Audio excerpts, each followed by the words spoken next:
Welcome into another Tuesday night's evening blend. Oh my God, Superman is getting flicked off with a super finger. Or is he flicking off one of our nation's heroes? You tell me. Coming in with the salt. Nope, there goes Superman. Hey, that's Bum, wait, ba, da, da, well, much da, better figure. da, da, da. This is the This is cheapie right here. this is an amazing figure here. Oh my God. It's But this is beautiful. probably one of the best Superman action figures that's out there. He's beautiful. Let me see if I can set Soups back up and see if he stands with his little bit. It's one of those buy six figures, build a robot things. Okay. So of course I'm like, let's just let him hold the robot in his hand, like in the movie, kind of, sort of, robot pieces. Anyway, so yes, welcome in. It is Tuesday night. It is the evening blend. Matthew Matson is here. I am Pop Blender, and so we are here to definitely discuss Superman. I think I made it pretty clear because there are a lot of people who haven't had an opportunity to see it. Some people have. I'd love to gauge the chat and see, but I think it's best, Matthew, if let's say if you can, especially next Sunday, join me and a couple other people and kind of do an around the horn spoiler talk on Superman. Do you think that's more appropriate than tonight? Yeah, not sure if I'll be able to make it, but yeah, that's probably And better and I than know doing it that's part. tonight. Yeah, I know that's part of the thing. With you and especially on a Sunday. Yeah. I mean, I would love to do it tonight, but again, I know there are people who It's have still not had first an opportunity to weekend. see it. Yeah. Yeah, it's Yeah, first yeah. weekend. And so I don't want anybody to feel like, you know, left out or whatever. Yeah. Right. Yeah. Yeah. So I would prefer. We definitely are going to give our thoughts for sure. Yeah. And here in a little while, we do have some news to cover, some box office and all that good stuff. But yeah, man. So I guess quickly we'll get the niceties out of the way. How you doing? Great. Everything good to go in your world, man? Yep. It's going Fantastic. well. Well, same here. I am a tired little duckling, though. Yeah, I just could not sleep last night, man. The Mm. older you get, it happens. Maybe not to you. You don't require much sleep. I have this vision of you, Matthew, that you just like you plug yourself into a fast charger, like an iPhone charger, right? And it's like you're at 1%, and you plug it in, and it's like 47 minutes until full battery. Yeah. Hey, It but you know seems like, what? You know what? If I stop moving during the day, I'm out. I'm out for man. an hour or two or whatever, Okay, and then boom, I'm back up again. I feel you. I feel I the same mean, way. it's just one of those things that if I'm moving, I'm fine. I'm good. I can go for a long ass day, right? Right. But you know, after that, if I stop moving, I noticed when I sit in this chair for long periods of time. If I'm not doing this, let's say I'm just kind of working on something or trying to figure out thumbnails, whatever it is. Oh yeah, I'll all of a sudden catch myself kind of yeah. dozing, falling over. And who hasn't woken up with keyboard marks on their forehead? Come on, who's with me? Who's with me? Who's coming with me? I always Keyboard go marks on the backwards, not forehead. forward. So Really? I wish. so I so I wish I go went back like this and backwards. end up snoring and drooling all over the place. Okay, yes. Well, I mean, I've been known to do that while I've been awake, so that's even worse. It's getting old sucks, man. There's nothing great about it. They're like wisdom and knowledge, and I'm like in aching bones and lack of sleep. That's about right. um. Anyway, all right, we got a few people rolling in here to the chat. We'll say hello to who's here, and then as people roll in, as we always do, try to highlight and make sure I catch everybody as they come in. But yeah, I got a few stories lined up here, definitely, and some of them are pretty interesting. I always find it interesting when the foreign countries Mm. kind of force their hand on companies to edit their movies. Yeah, And so happens a lot. yeah, it's it happens probably more than most people think it does because they don't know what's going on in another Yep. country. They don't know what edit is happening in another country. It's always fascinating when you talk to somebody and they grew up in another country and they've seen the same movie and they like it, but then you watch it again with them and they're like, I don't remember blah blah blah blah, and you're like, what? Yeah. And that was it. There's these little things here and there I that mean, are culturally whatever, and so yeah, they edit them out inappropriate, or, right? yeah.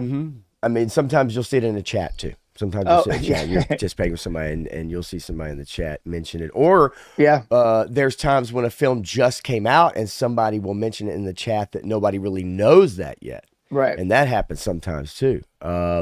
So let's say hey to all the lovely, lovely people that are here right now. Let's see. First in the door is 3-star draw, green leader standing by. Crusty old crow, green 1 standing by. I see Superman and gun. I have the shot. Request permission to pretend I never saw them. Hey, Todd C says permission granted. Look, I'm willing to give them another pass. Okay, it's just me. I'm a nice guy. I'm a nice guy. You know when somebody tells you they're a nice guy, right? Yeah, It's the same thing. I think Indiana Jones said this. yeah. He said, when anybody ever tells you to trust them, Oh yeah, don't trust them. don't. Yeah. Right? You can't trust someone who tells you, trust me. Ronnie Trickshot is in the house. Good day, Superman What's fans. up? Triple D's Good night, Dungeon. Mike. I hope Yes. you're feeling good these days. Got over Man. that nasty cold. Well, I know Shark definitely had the funk, man, there Yeah. after Joe Fest, who got it bad. And me too, still working on it. Triple D's Dungeon, representing you, buddy. Got the shirt tonight.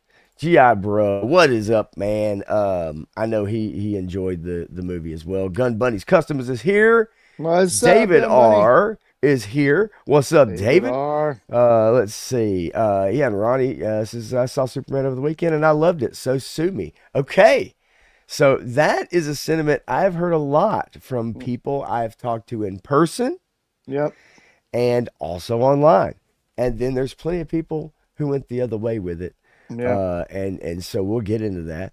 Let's see here. Scrolling down just really quickly. Like I said, I know we'll have a few people rolling in. Joe Fan 84 is here. What is up to you, buddy? So yes, look, Superman is on the brain, right? Look at that guy. Who? what was a phrase I heard last night? Like, who wouldn't like a food or play set, right, with their toys, right? Who wouldn't like a beer or steaks or eggs and bacon and, spatulas and skillets, and who wouldn't want all that stuff with their toys, And for $25, you can get a really nice tavern set from Mythic Legions right now. Oh, again, and I said this not too long ago. Stuff like that for photography, right, is just amazing. Yeah. I mean, obviously, when you set up, if you're playing with your stuff, you're right and everything, obviously having those props, right, having the stuff there. But for photography in particular, it just creates so many opportunities, right? I think that's why a lot of people are really interested in the HasLab. Yes, of course it is what it is, but those extras that are in there, not that, like 3-star says, I saw that stuff at Five Below today when I went to look for new teeny tiny sets. Well, they have lots of cool stuff, but not like this. This is from Gargoyles, and this is from Savage Crucible. Let's see. Hang on real quick. There you go. So this is from Broadway's figure from Gargoyles, and this is from the Savage Crucible Raiders accessory pack. So they're a lot more paint detail and stuff like that on there.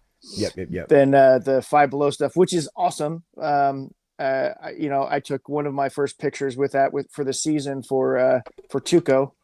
So that one was pretty cool. That's probably my favorite of the bunches is the Tuco Viper grilling out by the pool. Well, I can't wait to see that video all together. It's gonna be fun. 3-star draw says, I don't know if it was intentional, but your thumbnail looks suspiciously like Indy and Belloc talking over who gets marrying. Wonder why. That's interesting. Then I thought today, after I made it last night because I did it in cartoon because I was thinking about Superman and I was thinking about the, just, cartoon, be fun. Superman movie theater, right? Two angry people, yelling at each other over this movie. And then I thought, man, there's another stream that uses like tons of AI thumbnails and pictures and I thought I hope nobody thinks that I was like doing that, right? Yeah. Like, oh, you're taking, the idea. But I wanted to get what I could get, and then I kind of liked the cartoon thing, and it was fun. Whatever, no big deal. It took 10 minutes, 10 minutes, folks, for me to pay a robot to make the thumbnail. Sabir, what's up, man? Good to see you. Let's see here. All right, Just as long as it wasn't GPT, so that the NSA is getting your information. Oh yeah, no, it's not Chat GPT. It is not. Hey, and Modelo after work, you get it, my friend, right? So look, anybody else comes rolling in, we will roll along with them. We'll highlight and bring everybody in as we can. Okay, before we get to a few topics, a few stories.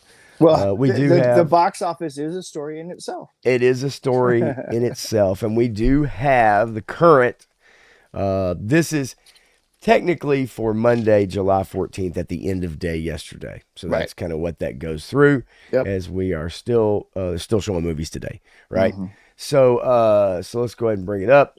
Talk about the numbers and the current box office. So Superman leading the way, 4 days in release. I love it. I'd love to play the theme song, right? But my review got a copyright claim, ding ding ding, for using 12 seconds of something that sounds like this.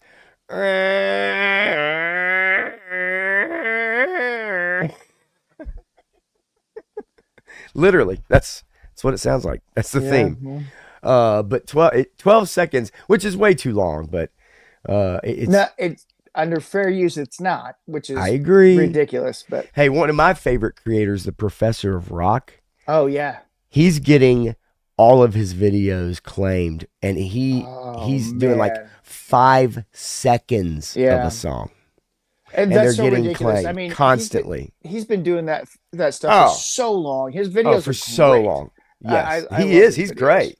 Yeah, I love that guy. He's fantastic. He did a plea for help video today. Oh no. Yeah, you hate to see it. Yeah. Hate to see it. But it is what it is. YouTube is a fickle mistress. Yeah. It truly is. And Mama Susan was vicious before she left. Okay. Anyway, we don't even get into that. Okay, so Superman obviously is kind of top total gross 137. If we actually look at worldwide, we're looking at about 232 after Monday. Now, considered a success by the media. Everybody's saying, "Hey, this movie's off to an amazing start." Adjusted for inflation, it did not do as well as Man of Steel. No. Wait, hold. Time out. No, you don't even have to adjust for inflation because Man of Steel's numbers were still higher. If you want to compare it to Black Adam, you may have to adjust for inflation because it did worse than Black Adam or Man of Steel. And Man of Steel, its worldwide box office on opening weekend was far greater by like 60 million. By like 60 million. Let's see here. Hang on. I want to bring this up real quick. I thought it was you that maybe had sent me the message, but I don't think it was you. I hate Facebook, guys. I try not to message on Facebook. I truly like Facebook is just unless I have to. There's some business connections I still have on there, but like I'm just trying to bring up like the messages that it's useless. Yeah, well, forget it. Anyway, because of what I had read with adjusted for inflation, because initially like it when it was at like 212 or something like that, I had gotten something sent to me that was saying that if you factored in inflation, now you are right, it didn't do as good, but it was about that. Anyway, never mind. I'm not even going to try to bring it up because Yeah. Facebook, even on here on the PC, I can't even access my messages. So forget about it. But it was the second highest box office this year, This 2025. year. Yeah. This year. Second highest. Oh, that's not good if it was the second highest. No, because it's been a pretty bad year for box office altogether. Well, and this movie needs to make $1 billion. So At the very least, to make a profit, you're no, probably looking at like seven fifty well, ish. yeah, 750. If it was 7 to 750, if they were honest with the budgets, which they weren't, so Right. $800 million to make a profit. And it's not doing great overseas, as you can No. see. And that may or may not have to do with how the United States is viewed right now in other countries. It could be a multitude of factors. Um, Superman, just that character, lack of interest, who knows? But let's see. Let me get back here. All right. So either way, Superman kind of blows out of the woodwork, right? Yep. Jurassic World Rebirth is definitely after basically 2 weeks is roaring towards. I don't know if it's going to make $1 billion. No. If we really look at it, it is at 537. I think it's probably going to start to slow down a bit. Yep. But still, depending on what they spent on the film, it's kind of tromping. I mean, the thing of it is with those movies, we know what we're going to get. Yeah. They're going to line people up. They're going to get eaten. There's not much of a plot. Nobody cares about the humans. Yeah. It's just the thing that I guess for me is that the sense of wonder that dinosaurs brought in the early movie or movies, like the original and maybe after that, we've seen it so many times now that it's no longer a wonder, right? Yeah. We're no longer like, wow, look at those brontosaurus, right? Or Yep. triceratops. But in 1993, you did that. You were amazed that they could do that. And so it just reminds me of the Transformers movies. You just throw it out there. It's a little sloppy. People are still going to go see it, right? Yep. Yeah. But Uh, everybody's telling me that's seen it saying this is one of the best Jurassic Park movies. See, that's what I've heard too. So, I That's mean, exactly what I've heard. they got something right. They went back to formula, and it seems to work for them. I mean, all you got to do is focus on dinosaurs killing people, and you're good, right? I mean, Yes, that's yes. all it is. And that's why those movies are Oh, successful. Sabir, I hate you right now. Um, there you go. See, there's a whole nother round of people getting those rattlers, man. I guarantee you, Sabir is going to get his open before I do. I bet you. Well, yeah, I might get mine before you get yours open. I don't Ah, know. you might. I might wait until every single last person gets their rattler before I open mine. Ooh. That's just doing yourself A disservice. disservice, man. But whatever. No. Well, I like punishment, Matthew. Yeah, well, apparently, yeah. I like taking the cat of rattler tails and slapping my bottom. Wait a minute. Hang on. This is a wrong kind of show here. What's happening? Shit's off the rails, folks. Sabir, yes. I want to say hey to Frank Doom and you 100%. What's going on, buddy? And also Sabir, yeah. Subways flooding in New York.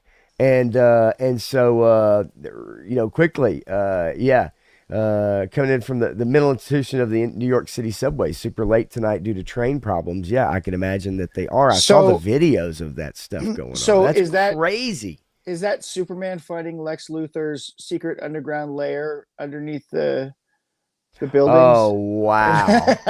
Okay. All right. I mean, listen. Sorry. I got to tell you, some people would maybe prefer that, right? Yeah. And quickly, yeah, been in New York for so long, I can tell when the subway will fall apart with any degree of rain after years of getting caught out in the floods. Gotta use those Jedi skills. Yeah, Siberia. Yeah, that I'm sure that's crazy, man. That I saw Yeah. the video. That is nuts, dude. Yeah, be careful Nuts. out there. Flooding's no joke. Yes. Woody Triple Deuce, the figure addict. What is up? What is up? And let's see here really quickly. Maverick 77 Defender is in the house. How you doing? Welcome in. Hello. Definitely. We're just going over our box office for y'all that are joining us. Just going to run down the top 10 basically, and then we're going to start to get to some stories because that's where the real fun, this is where the fun begins, Matthew. When we get to the stories, okay? And then Carlos, otherwise known as Not Rachel, still waiting on my rattler. Ain't waiting to open that bad boy up. No, I don't blame you, and I wouldn't blame anybody. Mr. Magus is in the house, bringing it hard, and hopefully is sticking around for a little while to type away in those comments when Matthew and I get into our Superman talk. And I'm sure, Mr. Magnus, you'll have a lot more in common with Matthew than you do me. And let's see. Got my HIDD came today. Yes. HID. Oh, okay. Okay. Oh, gotcha. Okay. Sorry. You remember, I'm toy illiterate, my friends. Toy illiterate. Okay. Back to it. F1 hanging in there. Almost Solid 400 movie. million worldwide. Doing really well. I heard it again last night from a girl I work with. She's like, "You've got to go see it, and you need to go see Yeah. it in one of the, like, not just 2D. She's Yeah. like, you need to see it in something else." So I may take her up on that this upcoming weekend. And maybe I'm gonna knock out a couple movies this upcoming weekend. Well, yeah. How to Train Your Dragon is still doing well, but not as well as I think they had hoped. Now it's 562 is good, It's good, but but it didn't really blow up the way I think a lot of people thought it was going to blow up. yep. And I but thought it was going to be a whole lot bigger. I did too. But I think maybe, do you feel like maybe because it's like almost a scene for scene remake Yeah. in live action, that it just, and also I think Lilo and Stitch, right? Like was still out raking in, Yep. raking in money. And so Elio has been an absolute disaster. That's Flop, at number yep. 5. That is a huge flop. $118 million complete. That's not good. That's not good. Not good. That's for sure. And that's after they had to redo the movie because the take out- executives at Disney wanted them to make Elio more masculine. They wanted to take out more of the effeminate parts of the character. the ambiguous. The ambiguously gay duo. Of course. Always. Thank you. Isn't that what they call us? That's what they call it. Yes. Damn, that's good. God dang it. You're good, man. That's great. Love it. So yeah, anyway, look, I can't believe Lilo and Stitch is actually, I don't even want to say that phrase I was about to say. Lilo and Stitch comes in at number 6, and after Elio, 28 years later, didn't really do, after 25 days, didn't really do what I think a lot of people wanted it to do.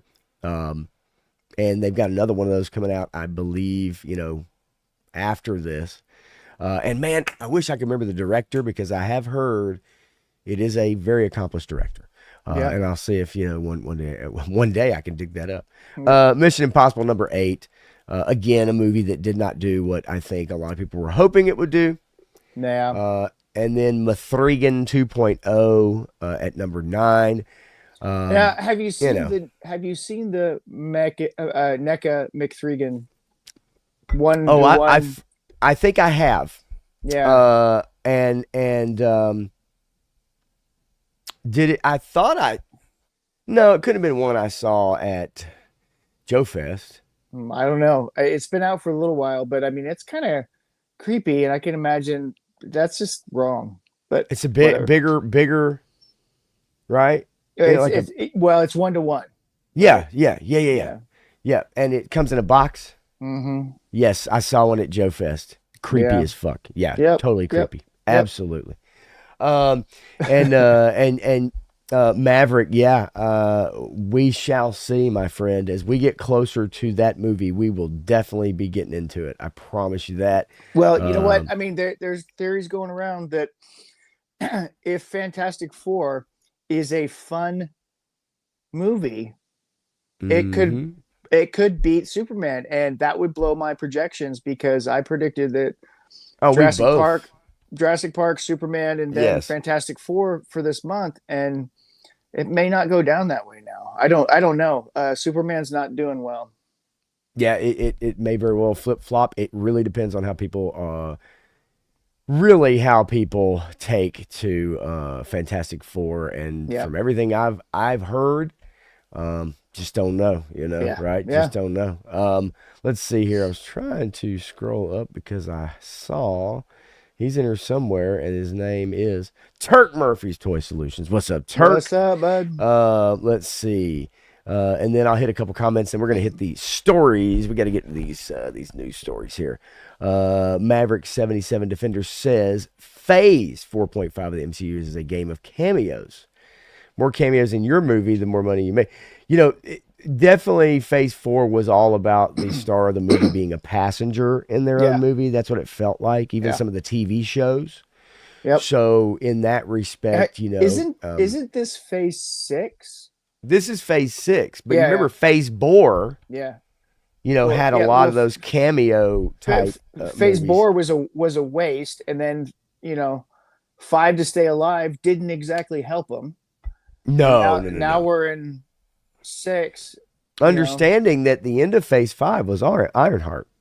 That was the nail in the coffin, or I mean, the no, no, final no. piece of. I thought it Uh, ended before that. I thought no, no, no. I think Phase 5, the end of Phase 5 was Ironheart. okay, I'm pretty sure. all Uh, right. and yeah, in game, Spidey. The sometimes, like, even WandaVision, sometimes you see stuff that gets a boost because of other things, right? Just like Oh, that Miss, happened a lot. Captain Marvel, Marvel. right? Yeah. So yeah, very very much consistent with that. Let's see here. And Mr. Magus says, "How about the movie about a crazy demented old dude who stole the FIFA trophy and medal?" Um, the hell are we? Yeah. Are we? Are we? Are we talking about Wonder Woman 1984? The hell are we talking about here? You got to spell that shit out for me, Mr. Magus. That's all I gotta say. Um, so anyway, look, top 10. We got the number 9, Mithrigan. After that, doesn't really matter. Yeah. Ballerina, Final Destination, Sinners, still hanging in there though. Sinners has I, been I saw that Larry boxing Hama. heavy. I saw that Larry Hama liked the ballerina movie. Okay, okay. Uh, I you I know, don't know what that means, but I'll yeah, take it. yeah. I mean, most people say it was a direct to streaming movie, and that's what it should have been. It should have, Yeah, yeah, yeah, yeah, yeah. it was fine. There was nothing bad about it. It just was kind of a weird interstitial that took place between two of the movies, Is 3 and that 4, I think. isn't it funny now? We have like a prequel, we have a sequel, we have a threequel, we have an inter sequel, inter And a requel. threequel, and Yeah, a requel. yeah. We got a little bit of everything, man. Okay, so banging out the numbers as we always do. I say we get into it, baby. Let's get into it. And by getting into it, we got a few stories to go through. Okay, so got a few videos. I have one of Jim Shooter from a couple few Oh years yeah, ago, talking about the state of comics that that's a good video. we can watch here in a little bit. But I did want to hit up I, a few I loved his headlines. conversation with Eric July too. That was pretty good. Yes, I agree.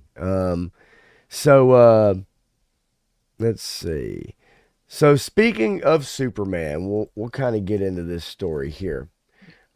From the Guardian, but it's been covered by many outlets. There he is, the lovely, the talented, magical, mysterious Superman. Indian Film Board criticized over cutting overly sensual Superman kisses. Says viewers complain that the board allows violence and misogyny in Indian films, but not a smooch in the Hollywood release, which goes to our comment earlier about how these things get edited and certain countries aren't cool with certain things.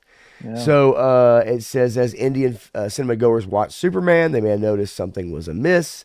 On 2 occasions, superhero leaned in for a kiss with Lois Lane, and the film suddenly jumped forward.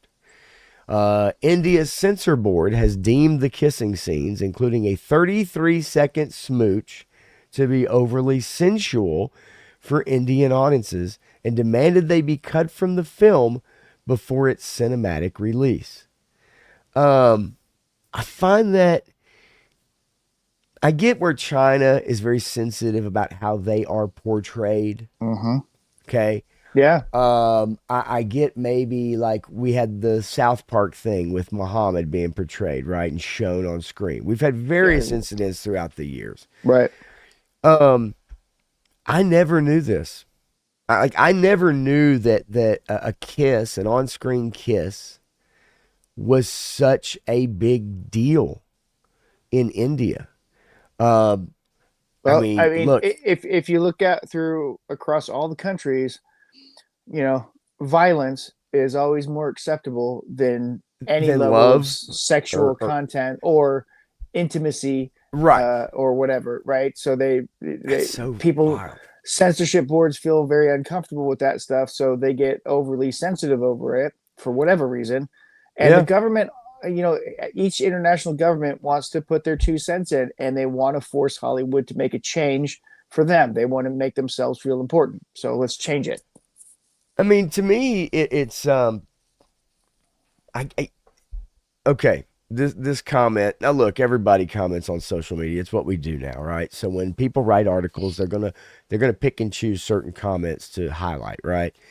And this kind of speaks to what you were talking about. It's about the Central Board and Film Certification, the CBFC, okay, in India, would allow horrific scenes of violence and SA Yep. in a U certified film that kids are freely allowed to watch, but won't allow consensual kissing in a comic book movie that kids should watch under adult supervision. Do you think in India that they allow some of the things that have been hot button topics over here in the States? Do they allow that in their films? I'm not familiar. I don't know. Probably not. I mean, some of the same sex stuff and, Yeah. and things of that nature. I don't know. Personally, I don't. So I Yeah. don't want to speak on it. But it's interesting that they would pull that, but yet you've got plenty of scenes of like people getting just, beat up and Ripped apart. There is a very, the one mainly violent scene in the movie, which is not superheroes punching each other, that's for sure. But it is off screen. It is off screen. It's off camera. It happens, but you don't see what happens. Yeah. Yes, as another one said, no, Superman's not allowed to kiss Lois Lane, but all sleazy leading men of Indian films are allowed to pull, grope, assault, stalk, slap, and do whatever they want to their heroines. And so this was kind of new to me. I honestly, when I saw this come up and I kind of wanted to look at it, I know that countries definitely will edit or say, hey, you must take this out or we're not going to show it. And I know that Hollywood is definitely slaves to the rest of the world's money when it comes to making money off of films, more now than ever before. And so, yeah, I just thought, really? That's what you're taking out of this film is a couple kissing scenes? Yeah. Ronnie Trickshot says that happened in India because the Superman crew didn't pay a big enough bribe to get the kiss through. Hey, you know what I mean? Like, we don't know how this stuff runs, right? I mean, there's always graph, right? Wouldn't surprise me. There's always somebody want to make their stamp on it, right? Wouldn't surprise me in the least. And I know Punk will love this because there was a big thing at the end of the movie where it gave thanks to all the places it was filmed and all that stuff and put their big logo on there. They did filming in Ohio.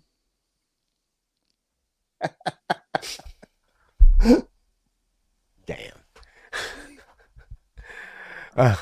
So So to top this off, it says basically Indian cinema has had a long, uncomfortable relationship with on-screen kissing, the exception of a four minute kissing scene. It wasn't No, 4 minutes. no, no. It says with the exception of a 4 minute kissing scene in the 1933 film Karma, Oh, okay.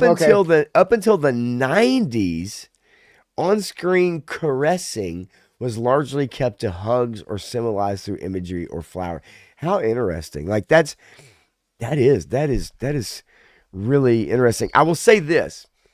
Um, this new thing in movies, and maybe you guys out there have noticed this, where you have two characters who obviously should kiss at a moment in a movie, and instead they do the head to head thing. You've been seeing this, Matthew? Yep. Like they touch heads instead. Yep. I did notice also in this film there was a moment where Lois and Clark should have kissed, or Superman, and they hugged each other. I think it was right when the eyeball is out there God. and the whole thing Yeah. goes down and he's feeling kind of blue. Uh, they should have kissed, but instead it's like they hug each other, and it was like I noticed that in the movie, and I was like, that was weird. But yeah, the Yeah. whole head to head touching thing, I think this shit is just weird. Yeah, Well, I don't know. I mean, it's happening even in our cinema as they're getting averse to showing that kind of connection anymore. They don't Oh, very true. whatever. Very, very true. No, no, you're It, right. yeah, Very, very true. And Woody says we're desensitized to it. I know we're desensitized to violence and such. Woody, let me know exactly what you mean by that. I know definitely violence in particular and other aspects of film that we're used to, but kissing, I mean, yeah. Get used to it's violence. Don't understand what human connection and emotion and love right. is, but know what violence is because that's your future. I mean, Yeah. whatever. Yeah, but it's just interesting. And Mr. Magish, yeah, thank God they didn't sing or do a weird dance like they do in their movies in India. Some people love that. Now, Yeah, I have an Indian guy that I know, really cool dude, and he, we were talking about it, and he said, a lot of people they have a misconception about they think Bollywood speaks for all of Indian yeah. It's film, and he's not. like there's like seven different types Yeah, of industry within India that make stuff, and they're all a little bit different from each yep. other. So it's not just Bollywood, not just dancing, but in America Bollywood is the most popular out of all of And those. So if that's and what if you you see. and if you haven't seen RRR, then Right. you need to go watch that because I mean, not saying that that's the best Shit is wild. Indian cinema. It's pretty freaking good. Yeah, it's pretty wild. It is pretty wild. Yeah, and I had a discussion with him too. Foreign film, like in America, has become far bigger than it ever was before. That's Yeah, because they're writing great stories, right? They're writing great stories, and also culturally, they're a lot of them stay true to their culture, and you're able to see that, and it's authentic. yeah. So, yeah, the Kama Sutra, man, I hadn't heard about that in a long time. Uh, kiss is taboo. Um, It's because you're let's not married, see. Pop. That's all. Yeah, well, that's true. That's true. Moss Man with a cameo. I don't know. That's news to me, my friend. Um, that is news to me. And Ronnie, you're right. If he was a clucketeer, I got Fluffer from Dreadnought K6 and a cricketeer from Ronnie Trickshot. If he was a clucketeer, he'd be allowed to kiss anyone. Listen, in Australia, if you're a cricketer, you're like a American football player over here, right? Like that's the top of the heap in Australia, from what I understand. But anyway, all right. So let me scroll down. I just want to miss anything. Okay, so Woody Triple Deuce to answer the question says like sex and kissing. Yes, we definitely are desensitized to it. I still think kissing is you know, not there's a desensitization to it. I feel like, kissing is something people still they don't mind seeing it on screen. It doesn't bother them. Yeah, I mean, you think about in the '80s, you know, uh, a sex scene was pretty much in every rated R movie of some kind, and in most PG-13 movies. in the Right. 80s. There was some kind of sexual content scene in Yes. there, Yes. right? I And, mean, and I mean, they didn't get graphic or whatever, but I mean, there's obvious things happening there, right?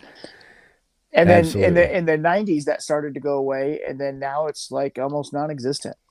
Well, and welcome to the Peeps show. Yes, it's past Easter. It's past Easter, Dreadnought, but we'll get there again. Peeps right your teeth so fast that you know don't touch those. I can't stand those things. Too sweet. Yeah, Woody Triple Deuce though. A lot of cultures don't approve of tonguing down people in public. No, no, I can't argue with that yeah, no, in that's that fair. respect. But I think people don't Yeah, mind like kissing. You know, like a yeah, kiss. I mean, you're gonna sit there and make out. Like we know the differences, right? We know the right. differences. And in a movie, it's different than it is in public, right? Because in the 100%. movie, it's not public. It is you're invited into this intimate scene with these two people, so you're watching it, and it's not like you're seeing it in public. I don't know. I feel that it's a different situation, but I also feel like people. I mean, and I think even now more so than ever. I think people, you know, they want. I mean, kissing provides a sense of hope and yeah, inspiration in a movie. It yeah, provides, you know what I mean? Like, and people like those feelings. And yep, people like those feelings. Moviegoers like those experiences. Doesn't mean you're sitting there watching, right. you know, two people just have at it, right? Yeah, yeah. But And you Carlos, know, I every you say that, and I hear the music in my head oh, for of that course, scene, 100%. right? I mean, that music's in my head. I go back and I remember that whole scene. Yes. You know the post shower, not shower, whatever scene. Yeah, man. I mean, and there's a lot of movies that have famous, you know, soundtracks like just that, that are centered around those scenes. Yeah, Now, Superman, not so much because the soundtrack is quite lacking. But we all know there's plenty of movies that have it had to lack. scenes They like had to that. pay big bucks for the John Williams stuff. Should have just paid him all the money in the world to come in here and just do a He whole won't nother do it. He's story. not doing that anymore. No, I know But he's 90 yeah. years old, or And if you you haven't know. seen that documentary on Disney Plus on him, you need to go watch that too. That's And phenomenal. and my man Ronnie Trickshot is one lucky son of a gun, folks, because he is the only one that gets to kiss Sydney Sweeney, and he has told every movie company, "Don't you dare write a kissing scene with her in it." That's why they went behind his back in that comedy she was in last year or two. Um, and yeah, I get Mr. Magus. I get it. I know what you mean, right? Like I get that. You know, not everybody, you know, feels that way, but I fully understand. And most people are not. They're not good with that, you know. But Yeah, I totally get what you're saying, man. right. Um, let's see here. Oh yeah, I did want to bring this up with you, Matthew, because I saw this. Harry Potter fans, because you got, you know, HBO. HBO has a Harry Potter series coming out, and fans are kind of divided over the new look of the kid in the show. Evidently, they're wanting a more faithful adaptation of the look of Harry. They've hired Dominic McLaughlin is the kid who is going to be playing Harry Potter for the next decade of his life, at least. Hmm. If this series goes 5 seasons. Right. Um, I'm just saying. And here he is. And this is a really like ears. First thing that jumps out at me is ears. And not good or bad, just they're there, right? This child may grow into his ears. Um, and so I don't know. I mean, do you are you a big Harry Potter fan? Like, do you? I've seen all the movies. I like Yeah, them enough, but yeah, it's not my bag, right? right. It didn't come Yep. along when I was a young man and reading books and stuff like that. But I know it's hugely popular. Yeah, my wife is really into it, and it was because that was a big connection she had with her brother. So they would read the books together all the time. And so she got into it, and then it's the only reason that I ever would see any of them. And I like the movies. You know, the books are different, and I get that. I just I see the people behind this show, and I don't really care. And if they're going to go faithful, adaptation with book description for Harry, but then totally, miss the mark on Snape. I mean, Right. why bother? I mean, why are you going to do some things really, really Yeah. good and some things really, really different? Uh, why are you doing a faithful adaptation or are you not? And they The can't make it. They inconsistency. can't make up their mind. And The so I'm like, inconsistency is horrible. the person that you're casting as Dumbledore is going to pass away before you get to his death in the show. So you're going to have another actor come in, or he won't be able to do it anymore because of his age, or maybe he does make it through there. I don't know, but it's not likely considering how old he already is. So then you're going to have to, recast that role like you did in the movies anyway when that Well, actor passed away. we'll see, how long it goes on. I assume it's going to do the numbers that they wanted to do. But Yeah. what, 11-year-old kid. I mean, the thing of it is, man, in like 2 to 3 years, there's going to be a lot of changes in that kid, and it's going to be, they're going to have to work with that. Well, remember the problem that they had with Neville in the movies, Right. right? Because Neville was always supposed to be this awkward, goofy guy, and they cast this awkward, goofy guy, but then he grew into a stud, and they had to make him look uglier in the movies than he actually was Yeah. Yeah. at the Yeah. end, because it's like, we got to make him look a little more goofy. Yeah, I mean, and it happens like, even with the girls and as they get older and then they start to get taller and develop, and the boys Yeah. obviously, and they change voice and everything, all that kind of stuff. Their balls drop, right? And yeah, just because of thing, and so we'll see. Yeah. I was curious about the casting though, whether anybody really cares. Do you think that they kind of got it right with this kid though, at least on the front end of it? I mean, I don't sure. know. Like, whatever, right? Yeah. Like, sure, put anybody with some round John Lennon fucking glasses on, and I guess you could call him Harry Potter. I don't know. Like, I've seen people in Halloween costumes that look like Harry Potter. I mean, he's a pale, pasty faced kid with John Lennon glasses and a goofy haircut Right. in a wizard room. I I mean, mean, I just, I don't know. I don't know. yeah. It's just funny to me. It's kind of like, yeah, okay, fine. How's the acting? Right. I Yeah. guess. And let's see here. Oh God, there's some pretty funny comments in there. Yeah. Taking shirts off and looking like Wookiees and shit. Woody Triple Deuce has a comment, says looks Yeah, I like saw that lesbian. Just saying. Yeah. Look.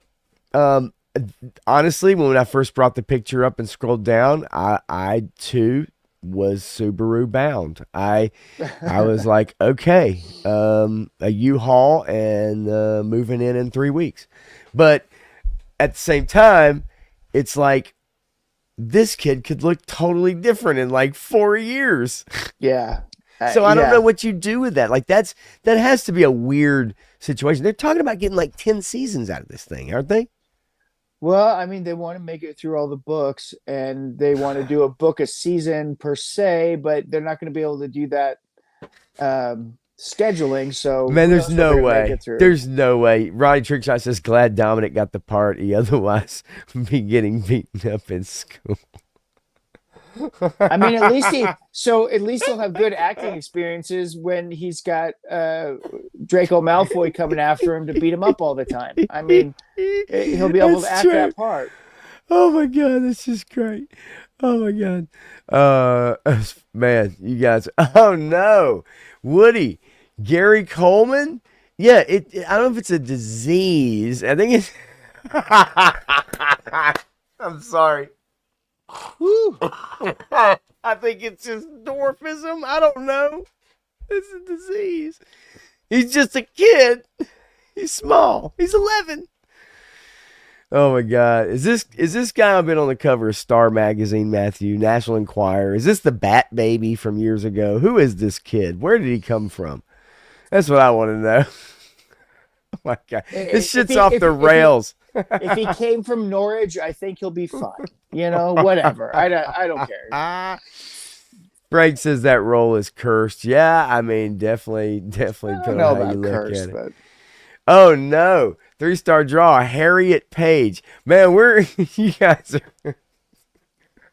wow. my God. Oh my God. You're gonna make me cough my Mucinex back up. All right. Anyway. All right. That's just great. Viper Scout. All right. Just got back from watching Superman. We are going to get into it here in just a little bit. Um, not a lot of stories to go over. I really can't wait till we get into Fantastic Four territory when we really start getting close. And then he'll show up on Half in the Bag. Oh my God, Mr. Magus, this is great. This is just great. Uh, Gonna come back from season 1 covered in tattoos, hitting on all the grown women and smoking blunts. He's gonna be like, "Hey, Marty, and makeup. Sarah, pass me another smoke." Yeah, I'm Harry Potter. Now, compared to this kid, okay, let's look. It's like going to the optometrist. You know how they go, did you like 1 or 2? 1 or 2? I mean, I always thought he was a little too good looking for the part, but whatever. I gotta tell you, it's I don't know. It looks pretty darn good. That's a nice thick head of hair, right? Oh yeah. I don't know. I think Daniel Radcliffe looks better than as far as for the part, in my opinion. Okay, but hey, I don't know. I haven't read the books.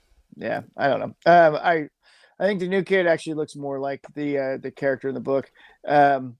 Daniel looks too handsome for the role, I think. But I can understand that. Now, fans in this image, they said, "Hey, we don't see the scar." But that's makeup, and that's whatever. Yes, and remember, he's covering it up with his hair anyway. So, right now, this is the new cast right here. Yeah. This is all 3 of them. Hermione is now. What is she exactly? She's not. She's a mudblood. Don't you remember? She's a mudblood. And ladies and gentlemen, thank you. We're being canceled. You said Hermione, not the actress. They were talking about Hermione, the character, because she is a mudblood. Okay. Golly, man. I thought you were. I'm like, well, there we go. Somebody just clipped that shit. That is our 3 together compared to. So, okay, which one looks better? 1 or 2? Again, 1 or 2? I mean, there's a couple differences, but I mean, the movies were done for Hollywood, so they picked Hollywood-looking people. Yeah. Right. And they grew into the roles, and they were great. They did wonderful jobs. What are these kids going to do? I don't know. We'll find out. Yeah, we'll find out. I'm not. Oh God, these pictures. I think I'm about to just bounce off of these pictures. It's starting to scare me a little bit. Some of these pictures. Okay. Talk about ambiguous. I mean, let's not kid ourselves, folks. Talk about ambiguous. Like, there's some, some people could have questions. I fully understand why they would. Now, this is it says the series has been mired in controversy since its inception, with cast members being attacked for participating in it. No, the cast members aren't the ones who have been attacked, and attacked is a strong word. Yeah. It's the studio and the casting director who has probably caught the brunt of the shit. Am I correct on that? Not the cast, but I don't know, because people make studio. up stuff all the time, and it's hard to say. You know what I'm saying though. Like, I think it's a little disingenuous to say that. God dang it! That it's just the cast is you know what I mean. Like here's our new Dumbledore. This fella right here on the left, 1 or 2. And then notice how they didn't even. Where is Snape? Is he buried at the bottom of this article? This guy in the bottom right box looks like a guy that I work with. He looks exactly like him, actually. I need to ask him if behind my back secretly, maybe he is an actor. So see here, look. I mean, there is no Snape mentioned in this article. And all they've done, whoa, man, like, folks, don't send your kids to Hollywood. Anyway, Yeah. Holy shit. So anyway, yeah. So Harry Potter, HBO Max, they're looking for a big return. Speaking of which, they went back to the name HBO Max. Yeah. I noticed they finally switched the app back the They other did. day. They sure did. They said, screw And this. everybody who said that that was a false article, sorry. I mean, Yep. I told you. No, it definitely. I mean, they had to have known. It blows me away that you couldn't understand that if you just change your name to Max, Yeah. when everybody's associated your brand with home box office HBO for decades and decades, and yet you're gonna check. Like, it's so stupid. I will save the Superman director James Gunn divisive post credit scene. I will save that until next week at the very least. Fantastic Four got a final runtime, It's and short. it's short. You guys, I don't know if any of y'all wanted it to be a longer movie. In some sense of the word, or some senses that Hollywood's getting the message from fans that we don't want 3 hour, you know, just runtime as far as any movie, but especially like superhero movies, right? They become bloated. It bumps the budget up way too much. But yeah, evidently the Fantastic Four is going to be a pretty short movie. As a matter of fact, it's going to clock in at 1 hour and 56 minutes. Do you think, Matthew, in an hour and 56 minutes, they can get done everything they need to get done with a couple post-credit scenes? Well, since they don't have 257 cameos to put in the movie, I think they might be able to I tell a think you're right. story. I think you're right. And 2 hours is plenty of time to tell a narrative. And if they have any talent whatsoever, they will. If they don't, then everybody's going to be like, "What the heck?" So Now, we'll see. the the um, the under 2 hour mark hasn't exactly been like a great thing for them. If you look at the history of those movies, for instance, Incredible Hulk in 2008 was at 112 minutes, Thor at 115, Dark World at 112, Yeah, Doctor Strange. So Thor was bona fide. Doctor Strange definitely. Ant-Man, the first Ant-Man, 117 minutes. Ant-Man and the Wasp, which I did enjoy, not as much, obviously, as the first one. Thor: Love and Thunder, the Marvels. Then we get Captain Afro-American Brave New yeah, World at 118 minutes. And now we have Fantastic Four First Steps at 114 minutes. yeah. And if you look at all those movies, they mostly share one thing in common. They're all not very good. Yep. I mean, Yeah, well, we'll see. Viper Sky, just to address that one comment just a little bit. right here. Yeah, I don't know if they thought too much about the casting and the problematic nature of Snape's role and what he does, and Hermione's role and what she does. When you add that other element in there, there's a lot of complications with that may not sit well with a lot of people. So Yeah. it's going to be bad if you go back into Harry's dad's past and what they did to Snape, and then put that actor in that role and with that scene, and it's going to be very problematic. And then what Hermione does with the house elves and all that kind of stuff, who she is, that's I don't know. That it's going to be a difficult situation, I think, for a lot of people I in that think case. I'm going to tell you what I predict right now out of that is that I think the mainstream and the media that really always goes to bat for everything, I think they're going to leave all of that talk alone, and they're going to leave it up to fans or people to bring it up, and they're going to see No, whether or not that no, has any traction.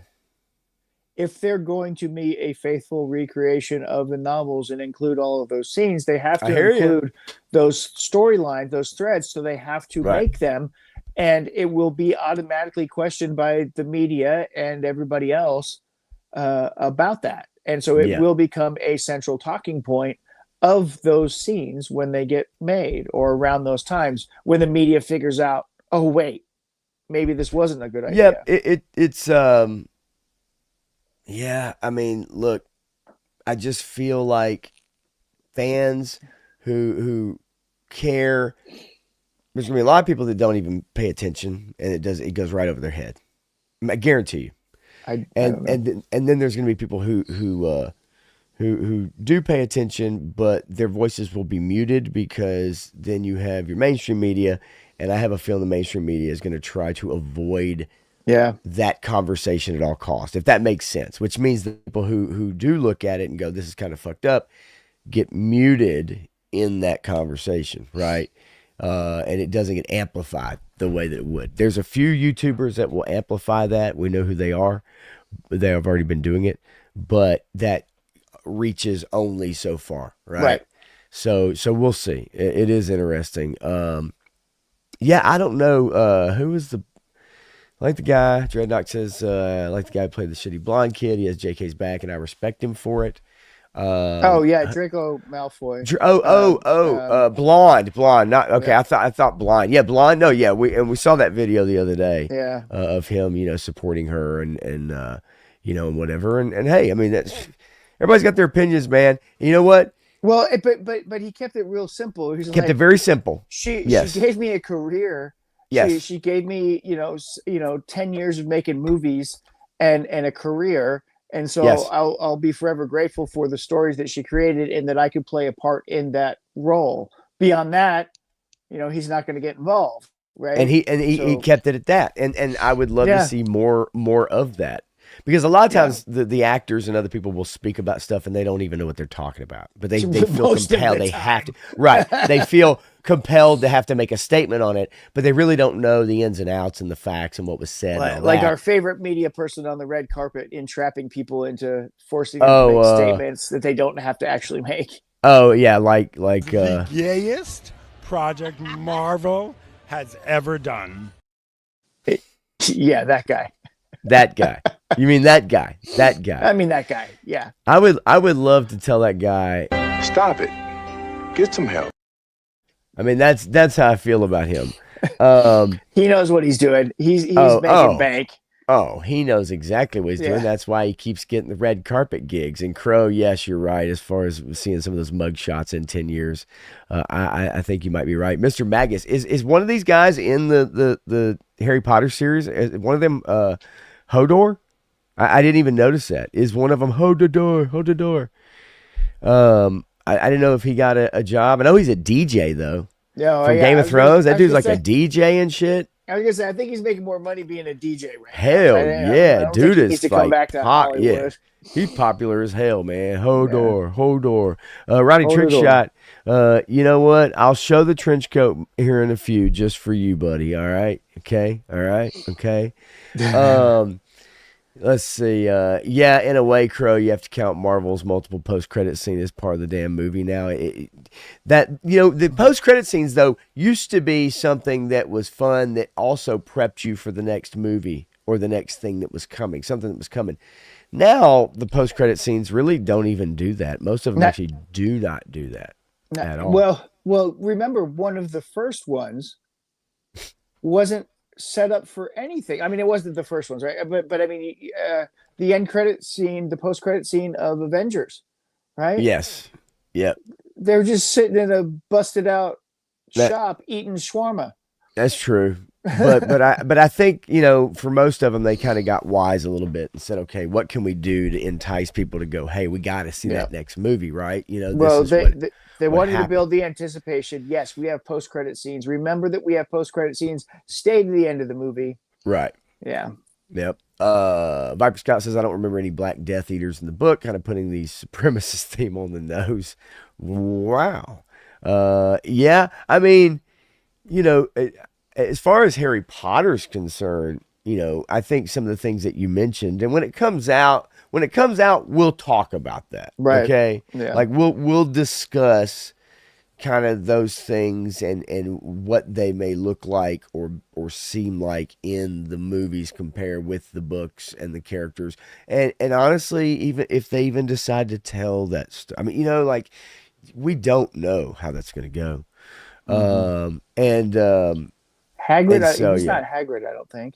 I thought um, they cast somebody else for Hagrid, but that's what it looked like. That wasn't a double picture. That was the new guy versus the old guy.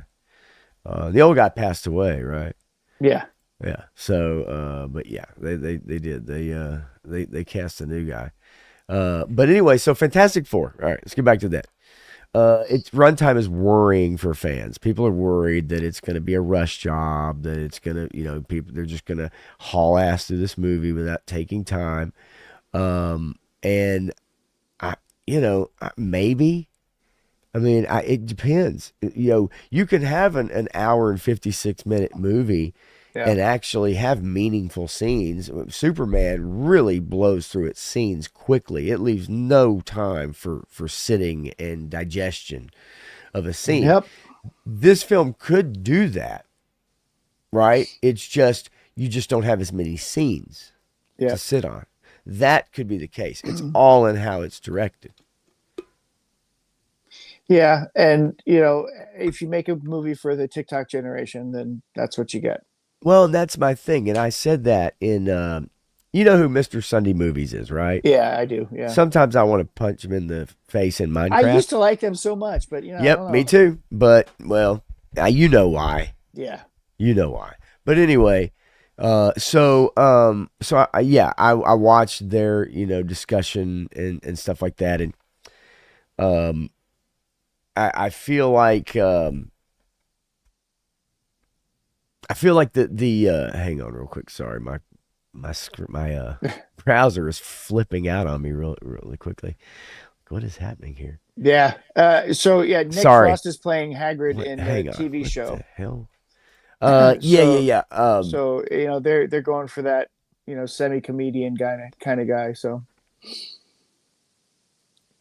but yeah. Sorry, man. I just lost one of my tabs, man. So okay. It just give me the little thing like quit working thing. So No. Okay. sorry about that. Let me bounce out of that and try to bring it back up.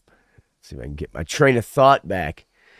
The train's off the rails. A little bit. Let's see. Oh, the hell with it. Screw it. Doesn't matter. I may bring it up here in a little bit with Mr. Sunday Movies. I just gave him a shout out.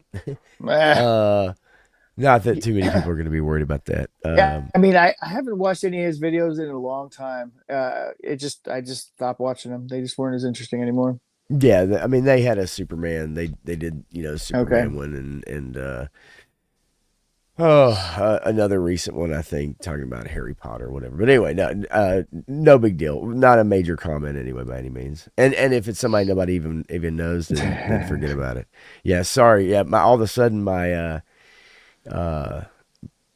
I've got like 3 tabs pulled up, and one of them just started like tripping on me, and I'm like, what is happening right now?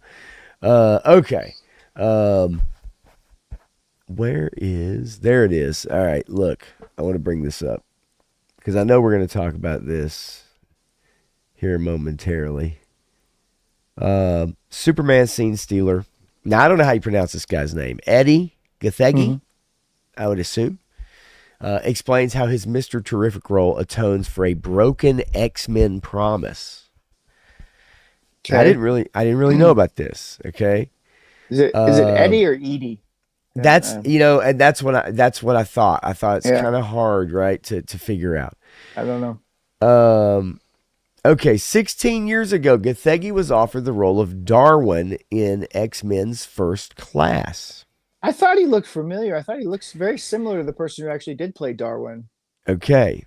He says, and before he ultimately agreed to play the highly adaptable, regenerative mutant, right? He voiced his concerns about the character's abrupt death midway through the film. Now, mind you, this is a young actor who's getting a role in an X-Men film, who is agreeing to play a mutant, who is not a mutant that's well known, okay? Yeah, he's not. And he has concerns about his character's death midway, not at the beginning. He has speaking roles midway through the film. He says, for him, the shocking moment underscored age-old problematic tropes. Quote, I called my agents to say, hey, listen, I have a problem with the fact that this character is the only black character in the film, aside from Zoe Kravitz's character. Okay, so then we need to stop. We need to chop that sentence up a little bit. But okay, moving forward. Yeah. I'm also the only mutant who meets an untimely demise halfway through the film. It was 2009 at the time, and I was like, killing the black guy first is so played out, I can't do this. Then evidently he was given assurances that he'd return in future X-Men installments based on his character's ability to restore himself. It said that it was essential for the storytelling to motivate the mutants to avenge my character's death. They also fully intended to bring my character back. So we held on to the hope they would honor their word. Hollywood honor their word. Yeah, no, that doesn't fly. And he said, when I didn't come back for X-Men Apocalypse, I just knew it was done. Yeah. So I'm guessing basically when he got the idea and the role for Mr. Terrific, he was probably concerned that somehow this would be just another thing. He actually sent in an audition tape, and then 200 people auditioned for the role. And so, it's like he finally got the role, but that was one of his concerns, that he would end up getting killed off. Yeah. And what's funny about it, Matthew, is, he's one of the best parts of the movie. Yeah. I mean, of Superman, right? He is kind of the main character in the movie. Kind of, sort of. Yeah. At least within his screen time. I mean, he's mostly the main character of the movie. I don't know. I mean, I like Mr. Terrific, and I thought he did a pretty good job with him. We'll talk about it in a minute. But but he was considering, how he was treated, in Fox's Marvel universe. I mean, if you're an actor, I mean, can you really take the word of these people out there? There's so many conversations and so many like casting couches and back massages and whatever. I mean, just remember, there are no small parts, only small actors. That's true. And many of them, ladies and gentlemen, were in The Wizard of Oz. You may not know that. You may not know that. Also in Return of the Jedi. You may not know that. Yeah. Yep. You heard it here first. But Peter Dinklage made sure that none of them would get work again. Ever. As a matter of fact, Hollywood. He pulled the stepladder up behind him when he made those comments about Snow White. He pulled that stepladder right. And I'm talking about the little 2-step stepladder. He pulled that stepladder right up behind him and made sure none of those people would ever work again, and they'd lose their jobs to CGI and other animals. Animals, folks. Animals. Sad state of affairs in Hollywood these days when it comes to little people. Got beady little eyes. I mean, look.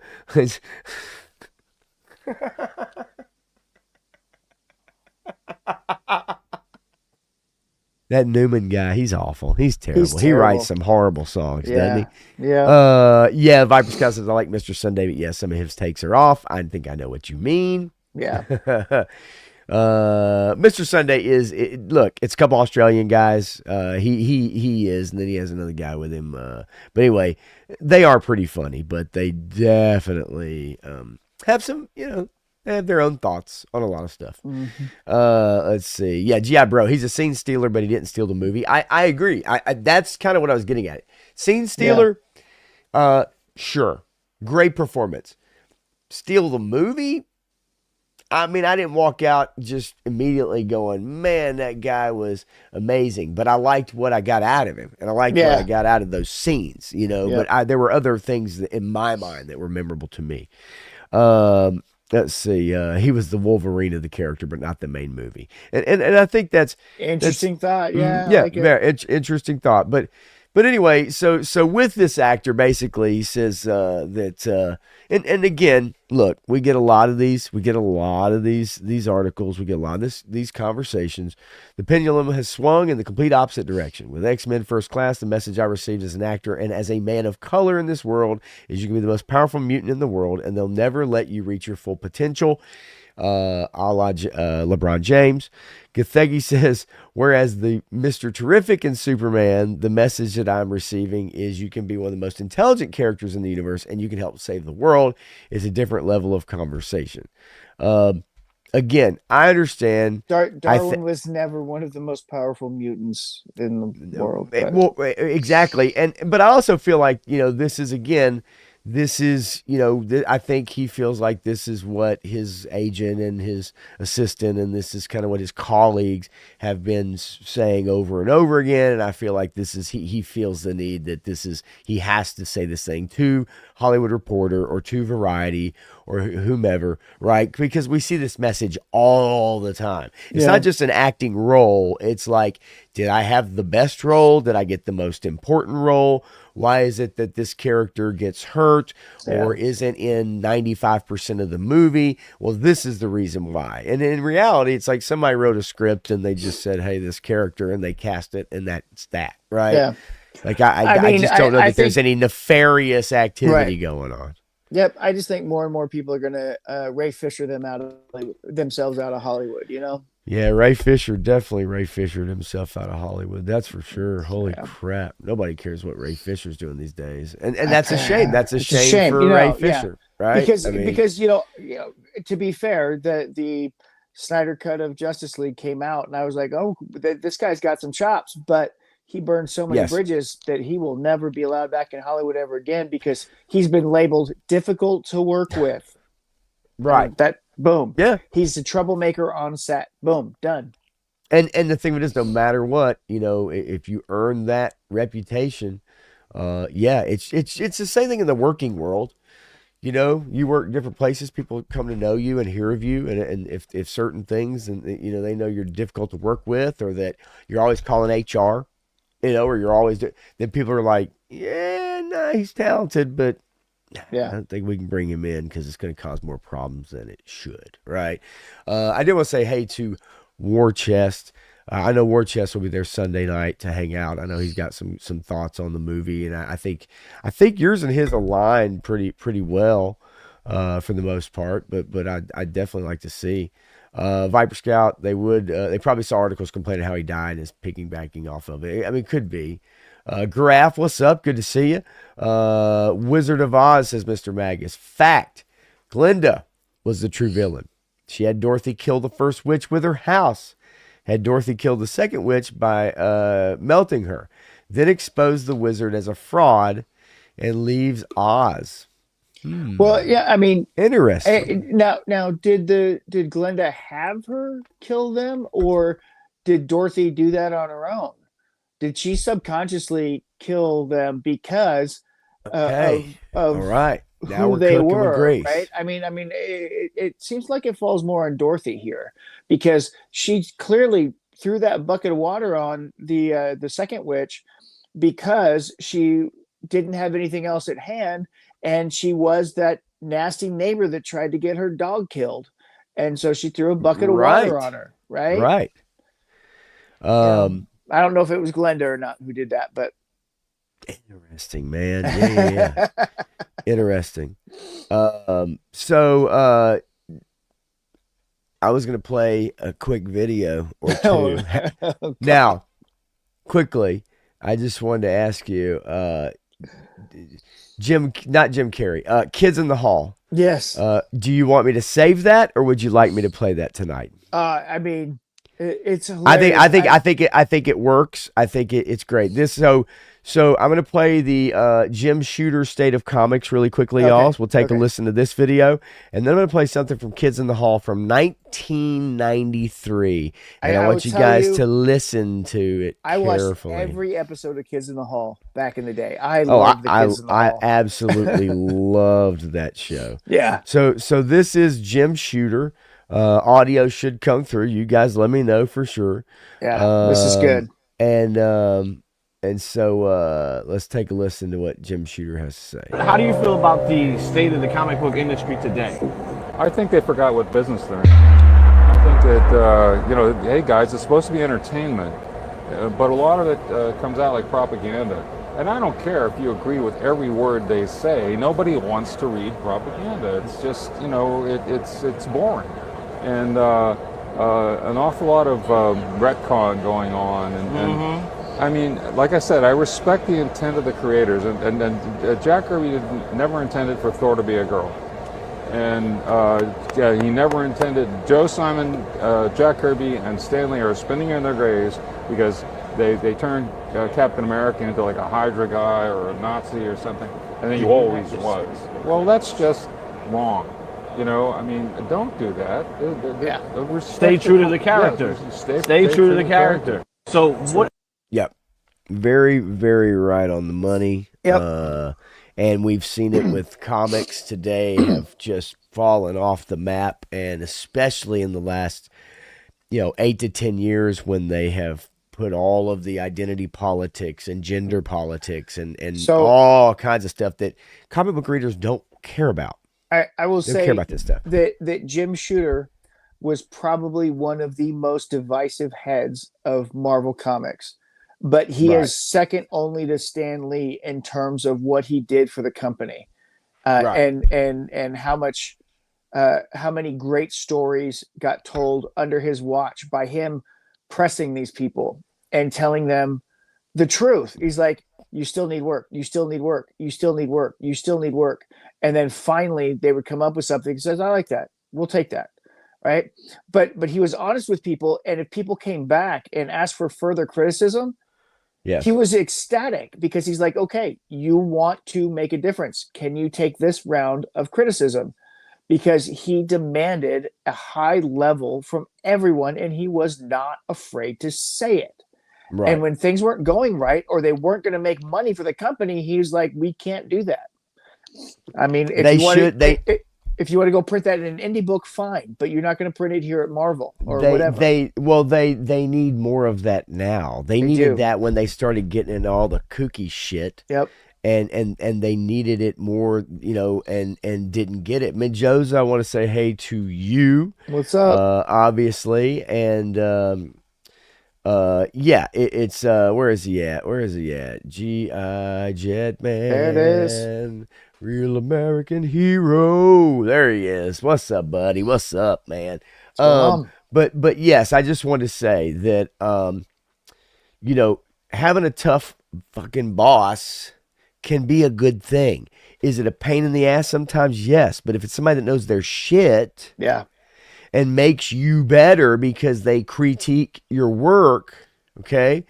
Critique your work and actually, make you better, like I said, then that's what's needed to run a company. That's what's needed to run a group of people, especially creatives. Like, you can let people kind of go off and do their own shit, but you got to be able to rein them in. You got to make sense of stories, and you also have to get people to get the deadlines. Comic books is this amazing mix because you have to have creative artists, but you have to have somebody who can control and wrangle these creative artists into actually producing something. And some of the best artists and writers aren't going to get the recognition that they deserve long term because they couldn't actually produce anything on time. And so they had to go with somebody else. And so you get some people that would be considered, they're just a hack. But no, they're consistent and they write good stories. And they write entertaining stories. And you've got your Roy Thomases and your Larry Hamas and several others that could bang stuff out week after week and meet deadlines. And Chuck Dixon and Kelly Jones and all these guys who were doing art in these books who knew what it was to make a deadline. And their art, they were able to not critique their own art to the nth degree. They would critique it enough and always want to get better, but they had a job to do. And they got to get on it and stay on it, baby. Yeah. I mean, shit, and then, I mean, look. That creates the best art too, under pressure. I'm going to say this. So whoever it was that was approving all this bullshit the last several years, if they were pressured, they had to. I don't know, but there is no way in anybody's right freaking mind that they read some of these comics that came out and thought that that was something somebody wanted to actually buy and read. And if they'd pick it up, look at it, they might even read the whole thing, but they ain't buying it. Pop, today there isn't anyone in charge. No, not now. It is the corporate board. Right.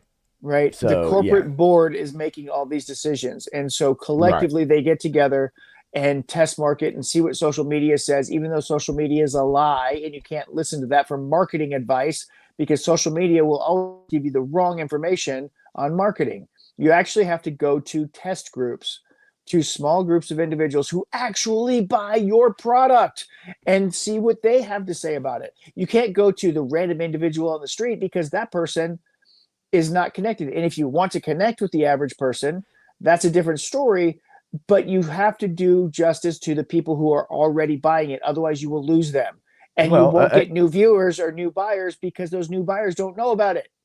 Well, and it's always about the existing fans who bring new people in, who explain the lore, who kind of baby walk people into it that maybe don't know much about it at all. And then sometimes you have people who have fallen out after a while. There's a lot of new shit. So you need to bring them along, right? But you need those existing fans. And so, that argument's been made many times, especially with, again, a lot of the identity politics stuff that's been made. Those people that the books are being written about, they don't even read comics. Yep. There's about 12 of them, right? I mean, hyperbole, but you get what I'm saying.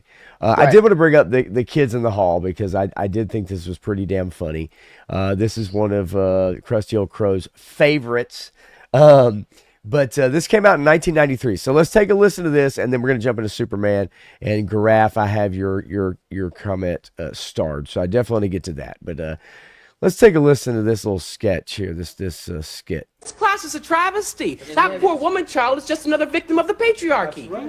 She is? I am? Hate crime. Hate crime. Not only that, it is also a racist construct. This woman represents the same white image of beauty that has oppressed women for centuries. Hate crime. Hate crime. Where are the nude models of color? The people of girth. The handy-capable. The elderly. The queer. Well, I'm sorry, it's just naked, fat, black, crippled dykes are hard to find.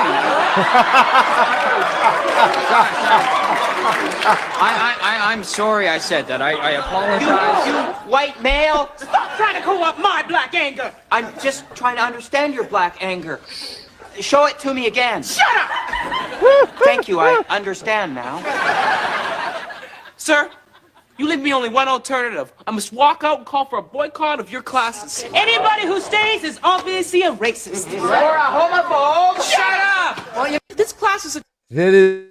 That is 1993.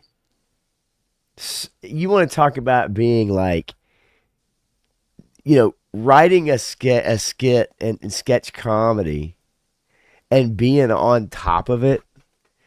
Like everything that was brought up in this skit is today. Yeah. Like it's today. Yep. Fascinating. And if you know anything about who the kids in the hall are, yes, you would know that. I mean, this is even funnier that they were putting this together, right? I mean, good Lord, like that. It is so amazing, and I used to love it too. And I remember, crushing your head and all that stuff. It just, when you sent me this, I was like, God dang, I don't know if I remember this one or not. And I don't remember this particular skit, but when I watched it, I was like, yep, that's pretty spot on. That's everybody, the whole class is upset about something, and it's all extremely like superficial, stupid bullshit. It's truly amazing. But I thought that was pretty funny, and a lot of people probably forgot all about this. Oh, if you didn't know about it. G.I. Jetman, I disagree wholeheartedly.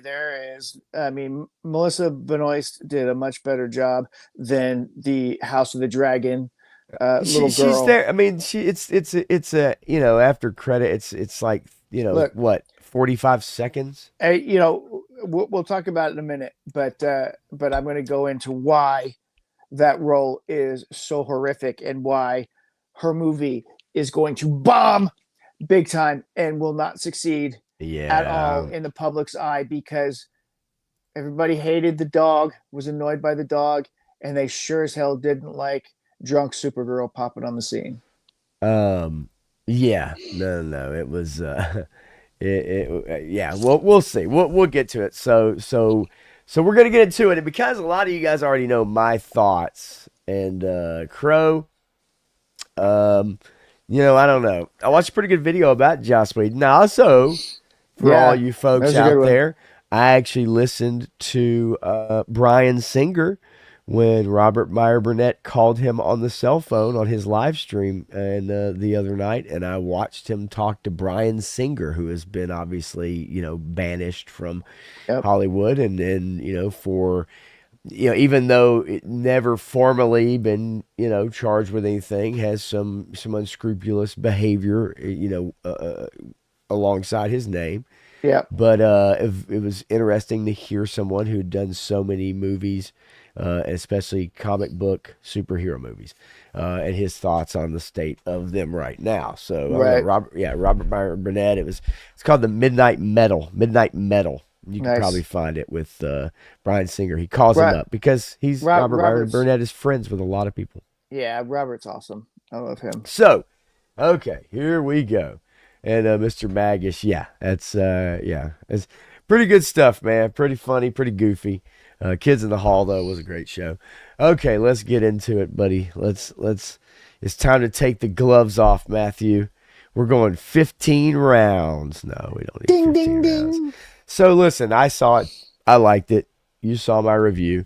I enjoyed the movie, but I have not heard your thoughts, so I want to get your thoughts just from a off the top, non-spoiler, Yeah. and then we can dig in a little bit on maybe some non-spoiler topics individually that we can kind of hone in on. Okay. Yeah. So you tell me. You got the floor, buddy. There's nothing in this movie that I find inspirational. There's nothing in this movie that I find hopeful. There's nothing in this movie that I find aspirational. Okay. This is supposed to be a Superman movie. He's supposed to meet all of those criteria. And you're going to tell me it's because it's the beginning of his career. Well, guess what? He knew who he was and how to act because of his experiences in Smallville before he ever revealed himself to the world. Okay, revealing himself as Superman, and yes, that does change things, but he still has such a strong foundation of who he is before he gets to Metropolis that you cannot deny who his character is. This Superman doesn't know who he is. And that's a point of storytelling. Right. I don't understand why we have to start that way every time and why this Superman doesn't win a single fight in the entire movie. He is saved by the dog and his girlfriend and then the dog again. He never wins a fight. Okay. And this is he does. No, he doesn't. Yeah, he does. No, he really doesn't. He is saved Not even at the end. He's saved by Mr. Terrific. He's saved by the dog. He's saved by Lois. He's saved by the world. Saved is a strong word in a couple of those things. I think. No. Yeah, I disagree. Yeah, I think so. I mean, he fought a battle with some androids or people or whatever you want to call them, but we can debate the merits on that too. I enjoyed the acting performances. They were fine. This is a meh movie. This is a movie that is telling a story about a super being, but it ain't Superman. Okay. And there's some other stuff that happens in the movie that I would love to go deep diving on it, because I have a lot of theories. And if you go back to Smallville, the TV series, you're going to find out that possibly what that actually is, and not what they present it as. Okay. Yeah. Right. Okay. Yeah. It's a fine movie. It's going to do okay at the box office. I don't think it's going to make its money back. And I think it's because it's too James Gunn. They toned down the James Gunniness of this immensely, but it's still so much there. He can't let an emotional beat set. He can't let you feel emotion before he moves on to the next thing. He's got to throw a comedic beat in there. He's got to have this ensemble of characters, because he doesn't know how to deal with a single character. He was stated as saying he was stumped by he couldn't crack the code on Superman, which is why he turned it down. Mark Waid said it perfect. Superman's easy, right? Superman is easy because he is truth and justice and hope and inspiration and aspiration, and the being who is here to inspire humanity to be better. Okay. I want to know why in 2 seconds, with a video from a known liar, the entire world suddenly turns on the hero that they have known for 3 years, saving people and being hope and inspiration. They all of a sudden turn their backs on him. Right. Everyone does, for erroneous information that they just randomly say, oh, it's been fact checked. It's real. Is it real? And that's a whole other conversation we can get into. I think the point of that probably was to show how quickly that people will cancel and turn on people. I get it, but then you're which does happen quite quickly in this in this world today. It can, and that brings modern politics and social media and all this other stuff into it, and that is something that can happen. But it's got to be and actually something else. It's got to be a twist on a story, not this faked video, because it's AI video, right? I mean, whatever. but Viper Scott brings up a good point. At that moment, it's like Lex wasn't a known liar at that point, right? Like, yeah, I mean, the government was weary of him. Yeah. He's a corporate scumbag that everybody knows is a corporate scumbag. Well, but see, we don't know that because we're not given that in the film. We're not told that that everybody knows he's a scumbag. We're not told shit in this movie. Okay, yeah. I think that's why when it drops you in the middle of it, but that's what I mean, though. Either way, though, we're still not given that information, so we can't assume that everybody just Lex Luthor is a piece of shit, right? Right. This is the whole point of storytelling. You have to tell a fucking story. You can't just jump into the middle of it and just assume everybody knows everything because they read the fucking So let me ask you this. He starts and ends the movie with his ass beat. Let me ask you this. What and Nico, I've got your question started, so I promise you I will get to it here in just a second. So here's the deal. So did you want another origin story? No. I don't want another origin story. Did you want another 45-year-old stoic Superman who has power levels, he can't be injured? How do you create tension with a character who can't be hurt? Listen. This is what Mark Waid is talking about. Superman's easy to write if you understand who the character is. Right? Okay, see, I disagree that he's easy to write. Okay. Unless you write the same story over and over and over again. You don't have to write the same story over and over again. Look at those stories that Mark Waid wrote. He wrote interesting stories on Superman. And yes, he has major strife and conflict. But guess what? It in general doesn't come from his power level. It comes from... Now we have to be careful, right? Like we have to be careful because we don't need to slip up and maybe, just... spoil anything, I guess. Okay. And I know you're not. I'm just saying we just have to make sure that we kind of keep it, as much as we can. Sure. It doesn't. Superman's conflict in his stories doesn't come from his power level.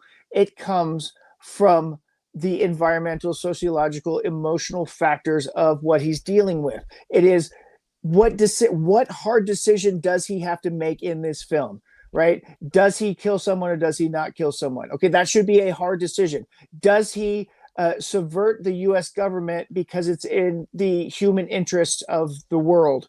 Right? Does he subvert so and so's trust to do this. You know, there's all these other factors that are involved in what a Superman movie is and always has been. And yes, Right. you have to test his power level to a degree, but you can't just because if you overrun him and beat the shit out of him in every freaking scene in the freaking movie, I mean, that doesn't show his power level either. That shows that he's not Superman. That he isn't this aspirational, hopeful creature, right? And Well, for me, I said it in the review is I look at it as a guy who's 30 years old, 3 years into announcing to the world that he's Superman. Now, someone brought up in the chat a little while ago is that, the parents that raised him, which in the movie are presented as some of the most redneck hick sons of bitches you'll ever meet, which I didn't think people in Kansas actually sounded like that, but I guess I'm wrong. Because no, they don't. Everybody in Kansas ends up on the news because they don't have an accent. But Right. anyway, so I thought that was a very misleading. Why he chose that decision, I don't know. Because it had to do with his life and his experience and what he knows about farmland in the South. Okay, but either way, I'm just saying, like, okay, that's what's presented to us. Now, that's not necessarily a spoiler. I think it's been talked a lot. I did bring it up in the review just because I'm tired of Southern stereotypes, in movies and TV and comedy and everything. It's just being like, okay, that you could just literally talk shit about people with no kind of anything. It's like, oh, it's accepted. Haha, laugh at yourself because you're Southern and you're fucking stupid. That's literally the way people do. And as so, someone from LA would do, and that's exactly what happened. 100%. Somebody from LA came in there and did that. But the way I looked at it is that, this is a guy who he probably doesn't even know all of his powers yet. At the very least, but again, we don't know, right? So what we're given to work with, we don't know. So we have to make a lot of headcanon. Now, sometimes in a movie that can be fun to come up with your own headcanon. A lot of times it's frustrating because it leaves the viewer to have to fill in the blanks of the world, right? The world building, the character building. So I said it, like, I think it would have benefited from an extra 15 or 20 minutes at least. There's a lot of scenes you can do in 20 minutes. There's a lot of exposition you can give, which I'm not the biggest fan of, but I will take some exposition.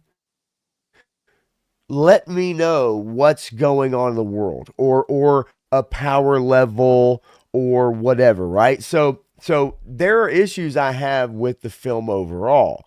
Yeah. But I think, is it a good start to the DCU as far as like, here's our first film right out of the gate? I don't feel that it is. Now, I'm not saying I want an origin story because I don't want another fucking Superman origin story. Right. I don't need that shit. Right. I'm okay with plopping us down the middle. Here's what I think happened. Okay. I think the studio noted this shit and edited the fuck out of it. Yeah. It's clear that they did, because who are Superman's greatest nemesis? Right? Lex Luthor, a human being who's super smart, right? Gorilla Grodd, that's more of a Flash villain, but he also is kind of a Superman villain, right? Darkseid, who's a super powerful being from another planet. And you're not bringing those people in right off the bat. Bringing Lex is your starter, right? Your appetizer. There is really no one else on Earth who could match wits with Superman. I agree. And Lex Luthor is supposed to be the smartest man on the planet. And Nick Holt did an admirable job, but he was also nonsensical in his rationale. He could have been so much more devious. He could have been so much more sneaky. And it could have been such a better movie had they actually made him smart. So there's things I like about the Lex character. So number one, I think all the actors. Brainiac's the other Brainiac's one. the other. So I think Lex is obviously the obvious choice. I think all the actors within their roles, in my opinion, did a fine job. Okay? Yeah. Whether you like Nicholas Holt's Lex Luthor. One thing I didn't like is that all the men in the film cry, the women don't. None of them do. None of them are rattled, but the men all cry at some point in time. Clark's Now, dad, I did Superman, Lex. I did like Miss Tessmacher. I did too. Now, obviously, Mr. Terrific, and Mr. Terrific, he was great. He was Guy terrific. Gardner and Hawk Girl, and I talked about them as well, and I agree and my with you thoughts on them. that Guy Gardner and Mr. Terrific did phenomenal jobs. The actress who played Hawk Girl was useless. I'm very disappointed in her performance, 100%. or direction. I don't think it's the actress's performance necessarily, but Right. her direction that she was given was awful. So I have no problem with extra heroes in it. Now, yes, everybody says I got a problem with it, is that those guys seem to have more to do with stuff than Superman does. He's on the back foot. He always seems to be getting his ass kicked.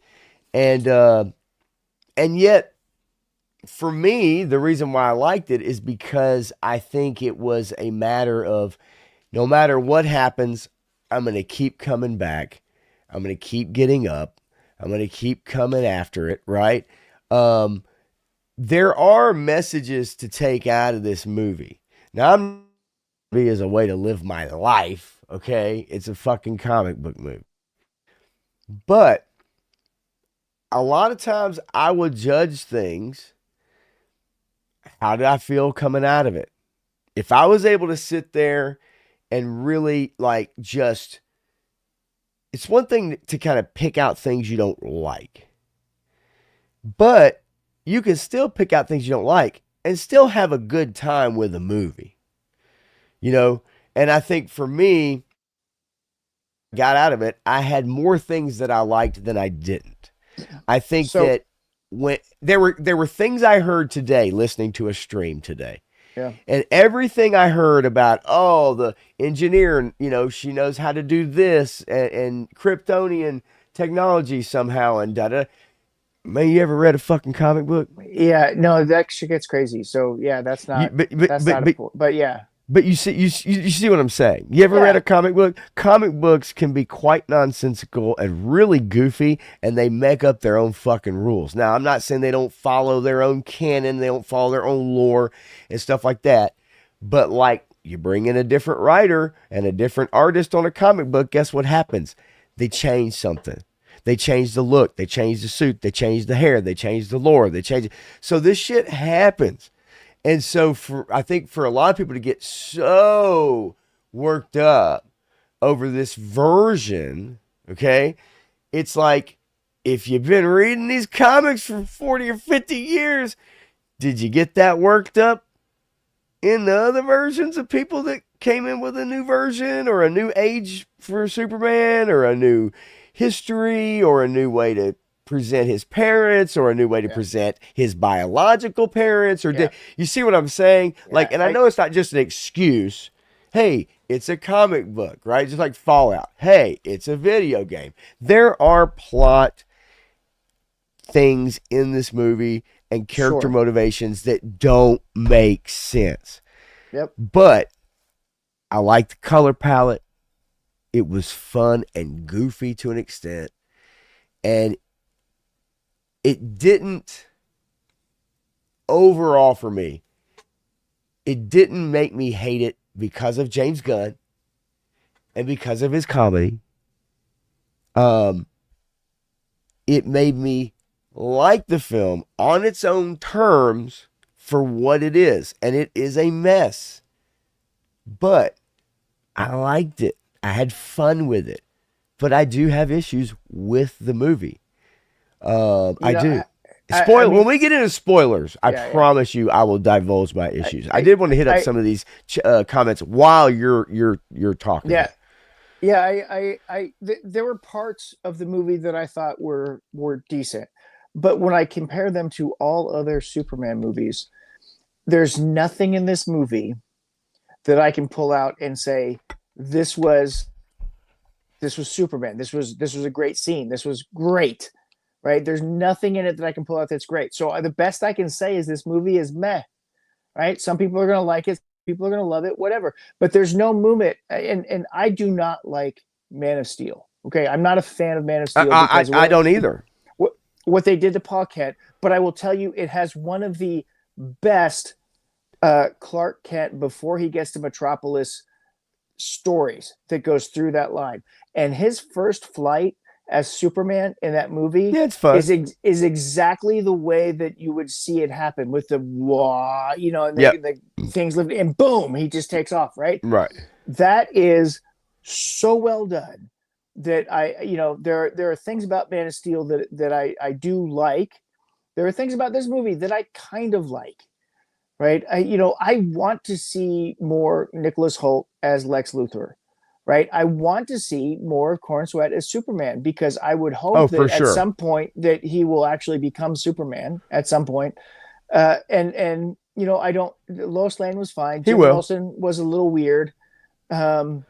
Lois is fine. There was nothing. I mean, I got what I expected out of her, which was feisty. Yeah. She ain't fucking around. Yeah. I'm not crazy about her piloting skills, but I mean, I don't write that shit, right? You know, I mean, I've seen shit in other movies like that. But her husband was a pilot. Oh, wrong movie. Yeah, no, that's definitely wrong movie. Yeah, this one doesn't have Pedro Pascal in it either. Well, yeah. Well, you know, thankfully. So I would, you know, I don't like giving ratings on movies, but I've done it before. Yeah. So you can I'm not giving a rating personally, no. And I would say that it falls in the 6.5 category, right? I'm okay with that. I'm okay with that. It's a D, right? It's okay. You can go watch it. You can have fun with it. It's fine, but it's not what Warner Brothers needed. It's not what the kicking off the new DC universe needed. It needed something better than this. Okay. It needed something that was going to make $1 billion. And in that, I will agree. I don't think this was what to kick off the universe. Does this work as far as within the universe as a No. Lost him. Is that just me? Did everything just crash? Ah, hell. Am I still on? Yep, I guess so. Okay. Well, you know, we'll see when Pop comes back here in a minute with everything. I know you can't hear me yet though. No, yeah, I got you. You did? Okay, cool. There we go. Yeah. So I went to close. So get this shit. This is what's so weird about, you know, is number one, StreamYard's been having some issues, right? See, StreamYard agreed with me. I'm just saying. Yeah, we do know that StreamYard's having some issues, but also I went to close my Word document, and as soon as I hit the X, it's like, your browser lost connection. I do have to say one thing, and I know it's going to echo, so give me 1 second to change you. So don't say anything because it's going to echo. I just have to change my sound settings for you to come back through my headphones really quickly. Sorry, man. Let's see. What is that? Unless it just killed me. And sorry. There we go. All right, there we go. I got you now. Sorry, man.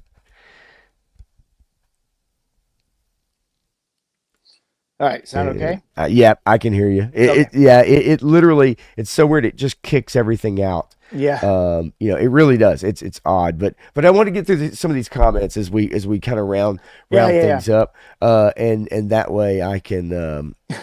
Let's see. Good Lord. Yeah, seriously. I just tried to close my Word document where I had my notes, and it just was like, no, go fuck yourself. So before we get started with that, just real quick, as Tatsi put this in there, maybe he has a concussion. Okay, so the speech that Paul Kent made to Superman. Jesus Christ. Okay, so I actually really like the words that he was saying. Right, that conversation that he had with him. Yeah, I do too. But if I can't unsee it. If you see it on the big screen, you can't unsee it either. Okay, his eyes are going like this. Okay, that's one of two things. He was on heavy What medication. did he? I got you full screen. What did he look like? His eyes are going like this, right? If you watch his eyes in that scene, they have a serious case of what we call nystagmus in the medical field, right? So one of two things took place there. He's on heavy medication, or he's had major head trauma, or both.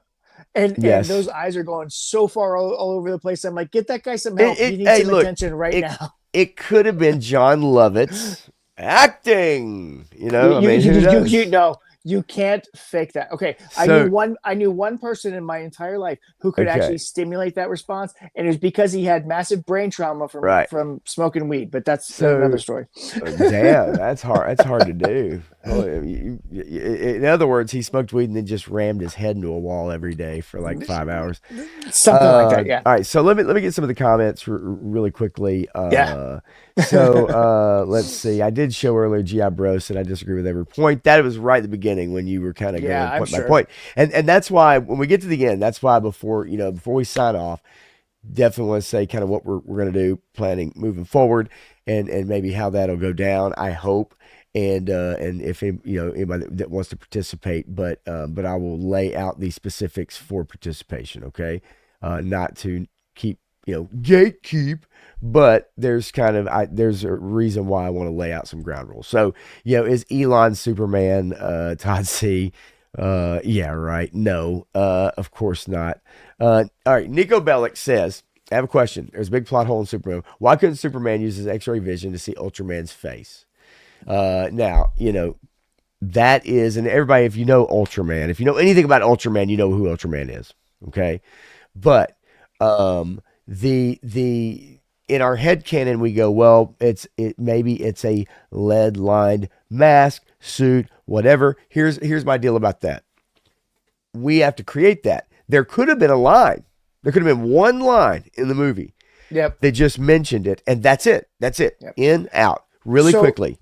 So but we don't even know that Superman can see through shit because we barely see that, right? Like it's barely used. In Superman lore, as people know it to be, right? Mm-hmm. Lois Lane interviews Superman, and that's how the world gets information on Superman. Up to this point, Superman has only interviewed himself. So Clark Kent has been writing the bylines on Superman. Yeah. So he's not going to reveal that information that we know of. Yeah. And if he did, if he had an evening with Superman instead of Lois, then that's a whole other thing. But they never said any of that because they don't explain anything in this. Yeah, no, you're right. You're right. They don't, and whether it's powers and stuff like that, there's not a lot of explanation going on. There's a lot of exposition. Yes, just not about maybe the things most people would want there to be exposition about. And then sometimes there's no exposition about, anyway. All right. Giraffe and origin story's fine as long as it's written well and there will be a trilogy in mind. And not necessarily even just a trilogy, right? Yeah. But an origin story, I just think that we all know where he comes from and we know the deal. If you want to change it up a little bit and this and that, I think people have a big problem if you tinker with the well-known canon. But Robert Meyer Burnett today brought up a great point about the twist at the end of the movie, or the major twist that causes Superman and all that. I liked it. I liked what he had to say. We're not going to get in. Okay. I haven't heard what he said, but it was on Versus today. Okay. I will say, if you've watched Smallville, you're going to know my take on that twist. Yeah. Well, R&B has a great comment about it, and I really, really liked it. Mr. Magus says he was replying to Nico. He's too busy getting his ass kicked. Let's see here. Let's see. He says, Barbara Scott says, a movie adaptation of What's So Funny About Truth, Justice, and the American Way. None of that really comes up. I will also tell you folks that this movie's not woke. It doesn't it doesn't focus on immigration and all this. Like, can those things parallels be made? Sure. There is a comment or two by Lex that's like, about Superman being afforded the same rights as humans, but that's because he's an alien. And he doesn't mean alien as in he's from Mexico. He's literally from another planet. We don't know what this guy can do. Right. Right. And then Crusty Old Crow says right here, the way they cheaply elevated his human parents in the end in order to humanize him was silly. Yeah, and I'm not going to talk about the end per se. There's nowhere near enough depth to their appearance for that. Well, and again, you're right, but we also aren't really shown that. Had we been shown that, if there was an extra 20 minutes on the cutting room floor, we may have gotten more information about them and their values. Maybe not. I don't know. I will say that it's not a crazy. There's one main big action scene in this movie, and then there's a few others, but the one big one is the what's called a rescue scene, basically. Let's see what else we got here. I did like the fact that they spent extra time having Superman try to save as many people or prevent people from getting hurt, checking on people, showing how connected he is to humanity. I did appreciate that part of what they did with Superman. Okay. And see, I like what G.I. Bro has to say here as well. I wish it was year one. Year one compared to year 3 would have been fine with me with no origin story. Yeah. I would have been much more fine with that. But again, I can accept year 3 learning. I called it a training, on the job training, learning on the job. To me, not be stoic, knuckles on the hips, love handle Superman, knuckles on the love handles, that'd be for us.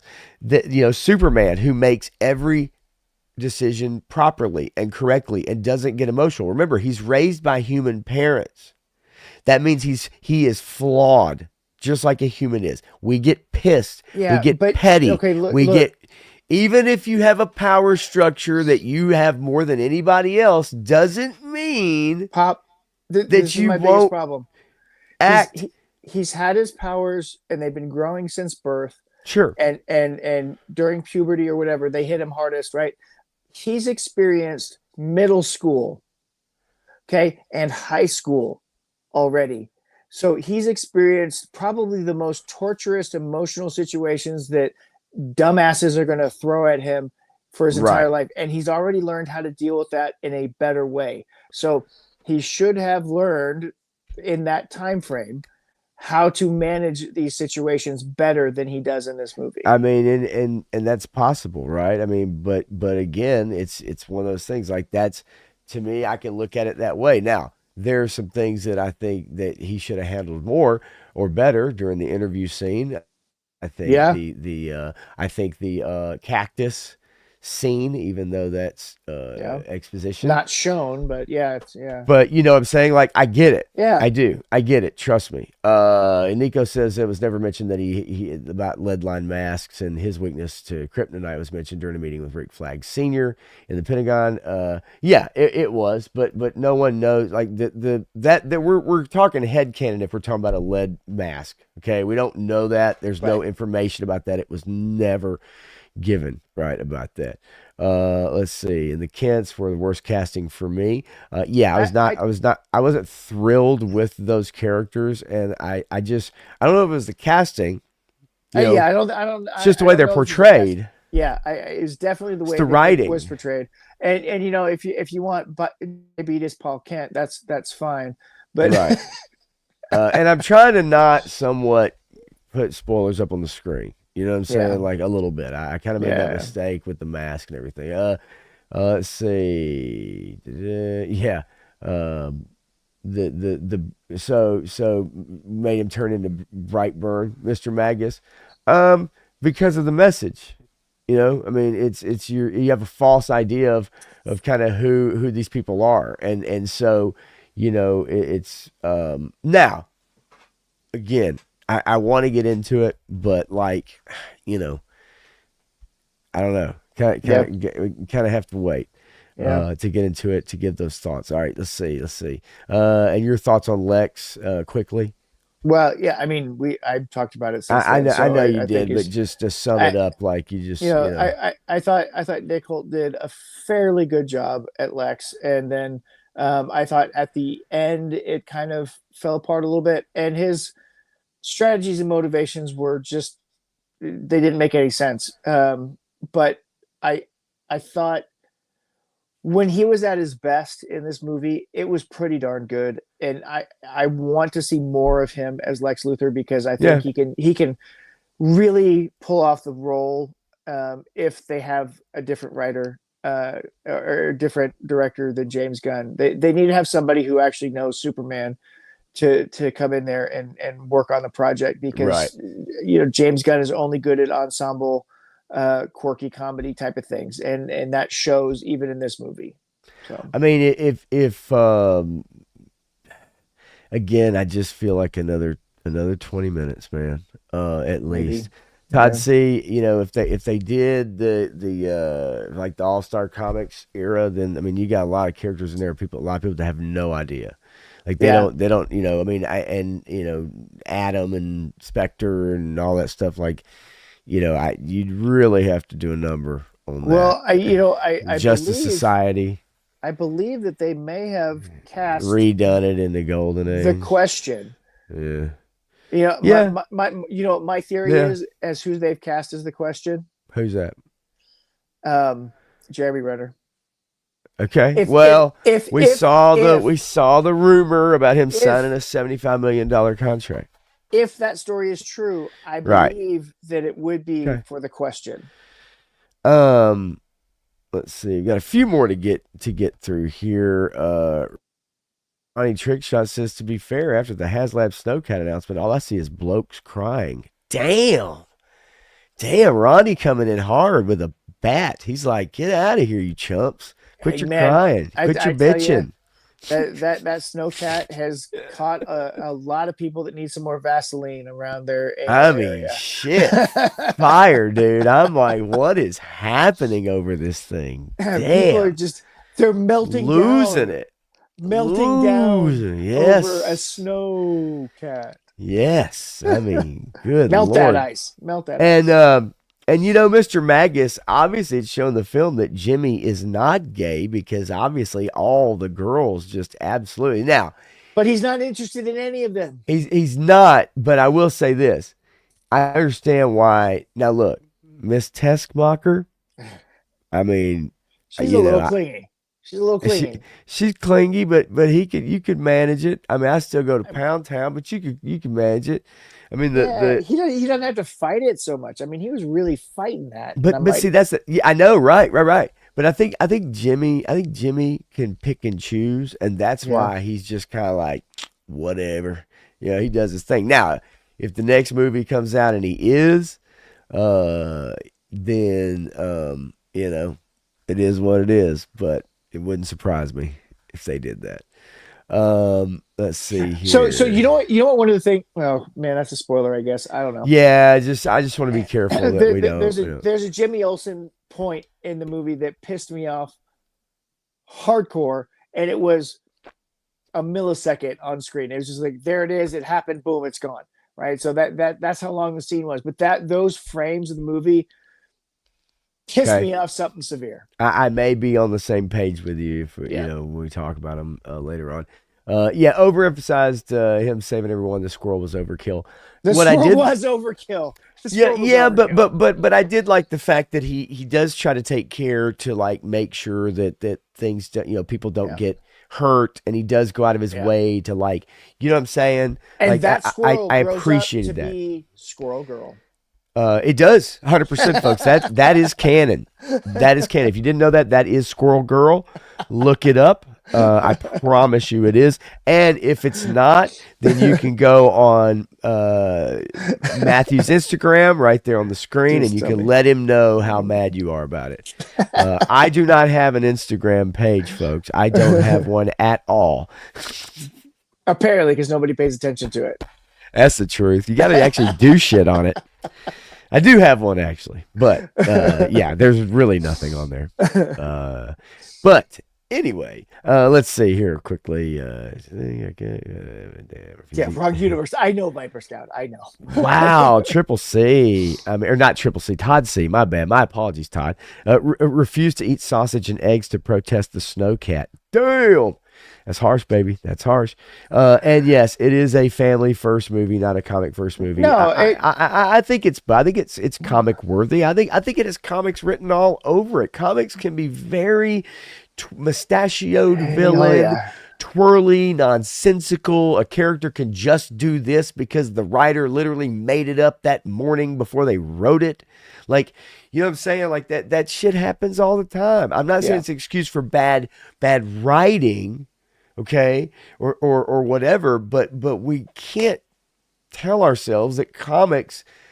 I mean, Jesus Christ, I'm watching G.I. Joe. I'm reading G.I. Joe comics where they turned a whole casino into mutant zombie soldiers and then drop them out of fucking planes in Springfield. So don't tell me the comics don't get wacky, you know? Explain that to me, please. So how are mutant zombies with decaying skin and bones falling out of an aircraft and surviving impact without just splatting? Yes. I mean, they're zombies, right? They're soft and squishy, right?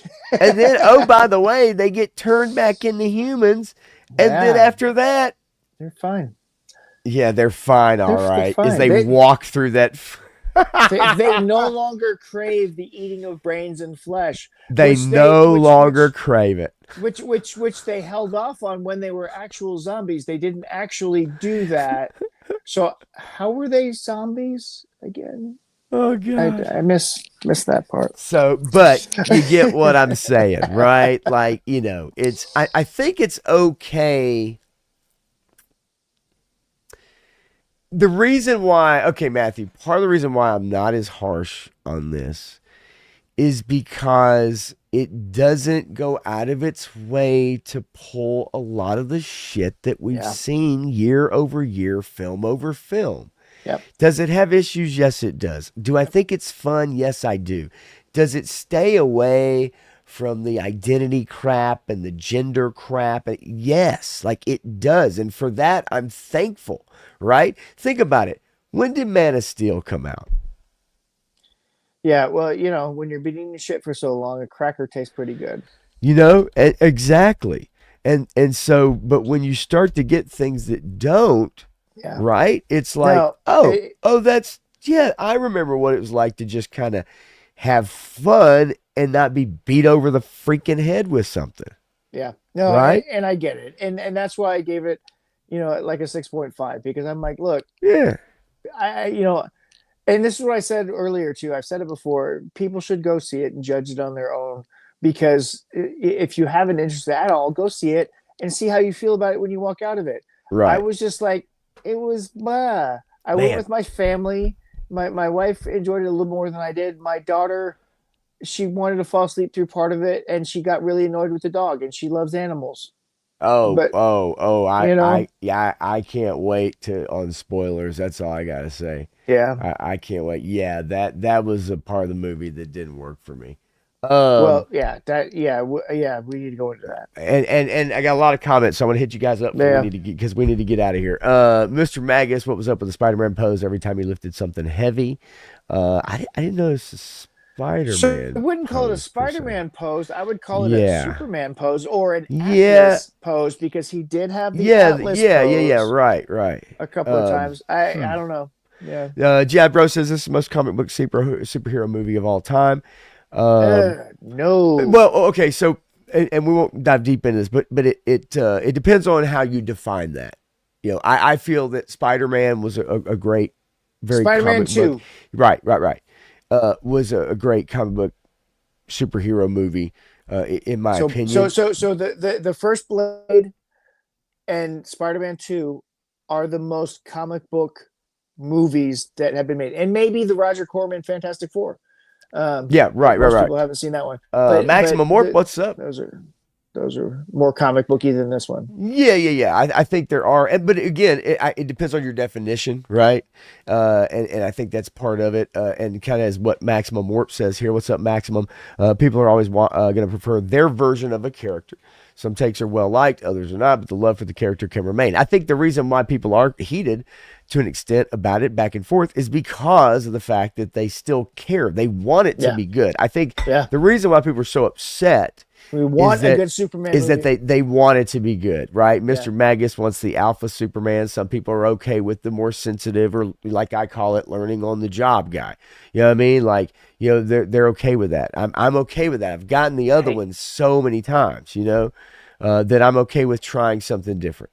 Go back and watch Superman and Lois. That show is that's decent, probably a better and it's idea. a pretty good, you know, life Right. after being a hero, family life of Superman and Lois, and I thought that was so well done. Now, Tyler Hoechlin did a great job as Superman in that show.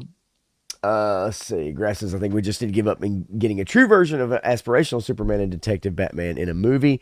I don't know yet. I won't say that yet. I definitely don't. Maximum Warp says, watched it tonight, quite liked it. The only thing I truly disliked was Ma and Pa Kent. That's not unusual about this film. Being portrayed as slow-witted hicks, that was my biggest complaint about them, 100%. And again, you know, more, you know, a couple people in here not crazy about it. Crow wasn't crazy about it. Magus wasn't crazy about it. But we have a few people that liked it, dug it, you know, really, really dug it. Viper Scout says I'm in B- or C+. I think that's okay. I see a lot of people that are in that camp as well.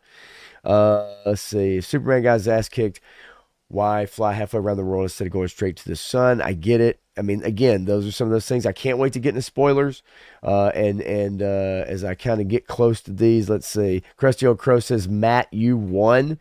I wouldn't call it that. He said that because you dropped out of the stream. You were gone. Oh, okay. Because I'm trying to hit these up as quick as I can. I marked that earlier and mentioned it. Yeah. I said there's a mass in case maybe no. If Superman was so new at everything, okay. If Superman was so new at everything, how did Clark and Lois hook up so soon? Well, I mean, that's and she knows who he is. I don't think those are mutually exclusive. I don't think one has to do with the other. I mean, that's what I'm saying. Yeah. Did you guys enjoy the teeth bouncing off the screen? It's one shot, and I didn't care. It's stupid. I mean, I honestly didn't care. It happened so fast. I am not a fan of the camera work on the flying thing. That wasn't great, but I thought the Bugs Bunny tunnel was a nice touch. I thought it was funny. Okay. Is it goofy? Yes. But at the same time, I was like, oh, hell no. He's doing that's all I'm going to say about that. Let's see. The jumbo stitch. Shit. We caught that. Clint. When it happened too. Yep. Clint, back from the White House. Their lights go off at 11 p.m. Wonderful. And good to see you here, my friend. We've just been back and forth for the last hour and almost going over Superman, roughly, not quite an hour, but let's see here. The whole thing left thing was super dumb. I do like him as okay. So I don't want to get into that either because I get it. Lex calling it's like playing Battleship. That's all I'll say. It's like playing Battleship during the fight. Lex figures out a way for himself to fight Superman through a proxy. And the way he does it is using his mind. I think it's really goofy and I think it's very silly and I don't like it. Okay. We will talk about it precisely. As a matter of fact, what I'd like to do is kind of go through the movie, but we'll see. Crow says, got a crash. Great stream. Thank you, Crow. Always, man. You are fan freaking tastic, my friend. Let's see here. It's a weak offering and people are calling it out. Are we talking about these HasLab? I'm assuming yes. Wrong. Or the movie. I mean, either way. He's talking about the HasLab. Okay. Either way, I think it fits. It's in the real world. It's a comic book world. That's kind of the way I look at it. And then let's see. Oh, he's talking about. You talking about it looked like he was crawling instead of lifting monsters and buildings straight up. Looked like he was crawling. Is that the Spider-Man pose you're talking about? I see. He's talking about underneath the building when he's holding on to it and he's kind of doing this. Do you remember that? Okay. I think that's what he's mentioning. I'm almost at the very end. Todd C says the Watchmen was very comic book and 300. Well, yeah, I mean, if you want to go that way, then yes. See, that's the Watchmen 300 and Sin City are almost, I mean, Sin City is probably the perfect comic book adaptation, but he was specifically talking about superhero comic book superhero movies. stuff. Right. Because otherwise I would have brought those up too, because Tatsi, I agree with you. Those three movies are pure comic book. GI Bro says they're great. Those are great superhero movies. This movie, this more of a wacky comic book world come to life, and I can't argue with that. I can't argue with that at all. That's why some elements work for me. That's why some elements don't work for me, because I was not a huge fan of those type of comics, the really wacky, crazy. I like the more grounded stuff myself. Sergeant Rock, GI Joe. The comic is way more grounded than the cartoon, but there are crazy elements within the comic as it went along. But I understand that. G.I. Jetman, no. To answer that question, that's not a spoiler. I just got to say no. But there was reference to Mixik-Pitalik. And if you didn't catch Mr. Mixelplick? Mixik-Pitalik, yeah. You can keep saying that all you want, buddy, but I don't understand what you're saying. Exactly. Now say it backwards. Right, exactly. If you know, you know, because he was in the movie. If you pay close enough attention. If you pay close enough attention, yeah. But anyway, so look, we are definitely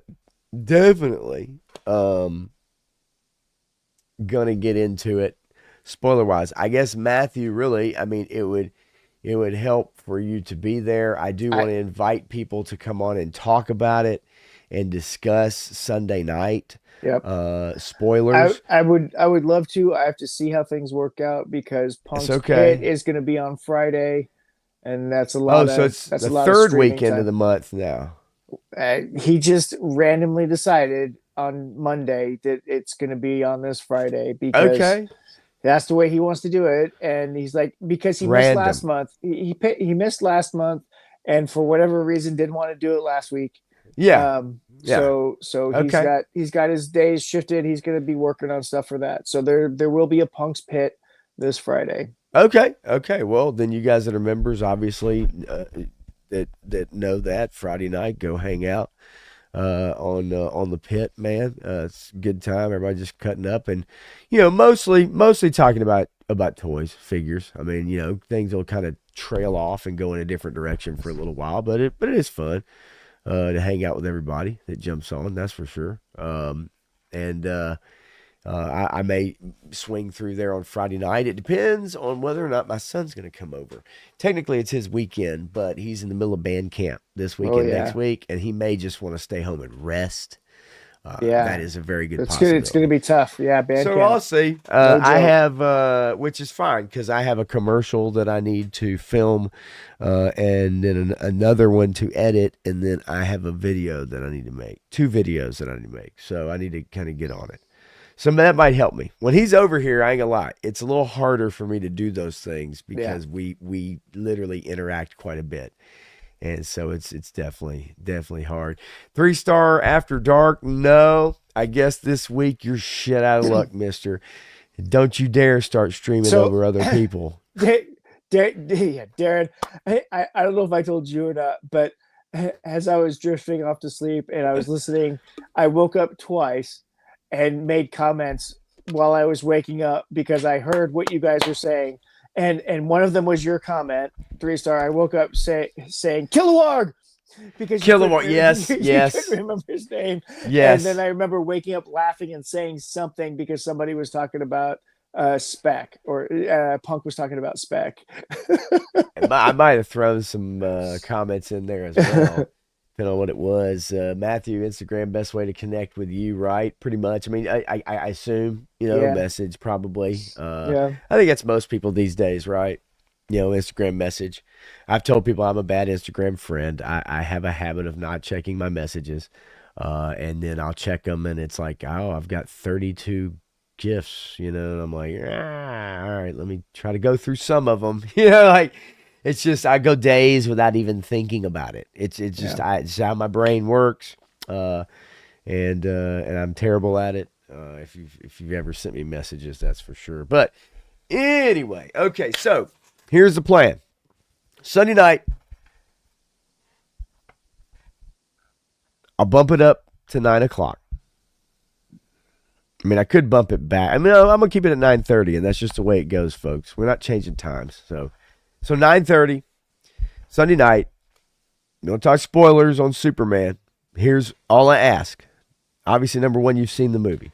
Number two, I want you to have an idea of the movie as far as points that you want to bring up. So if there's like a point you want to bring up, jot it down maybe. It doesn't mean we have to sit there and we're not going to be reading off of whatever. But I will be throwing it around to a panel style thing because it can get out of control if everybody's talking at the same time. So what I say is hit me up on Instagram, popblender77, all together, lowercase, whatever. Hit me up, let me know if you want to jump on Sunday night at 9:30 p.m. Central Standard Time, and we will talk spoilers about Superman. But all I ask is that you bring it.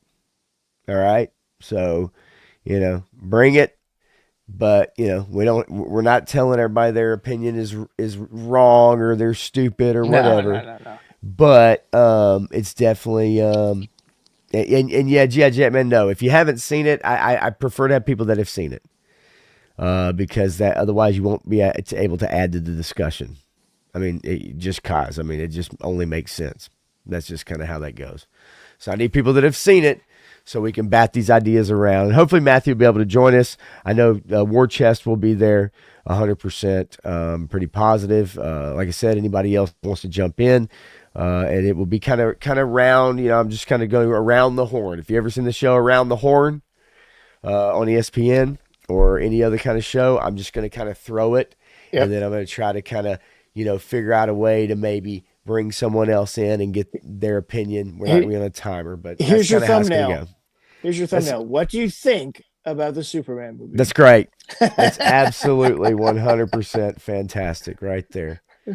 So that's the plan. Sunday night, 9:30. Of course you can watch it. Anybody can come in and watch it in the chat. It's just if you're going to be on camera and you're going to be discussing the movie, I need people that have seen it, G.I. Jetman. Like I need people that can talk about spoilers.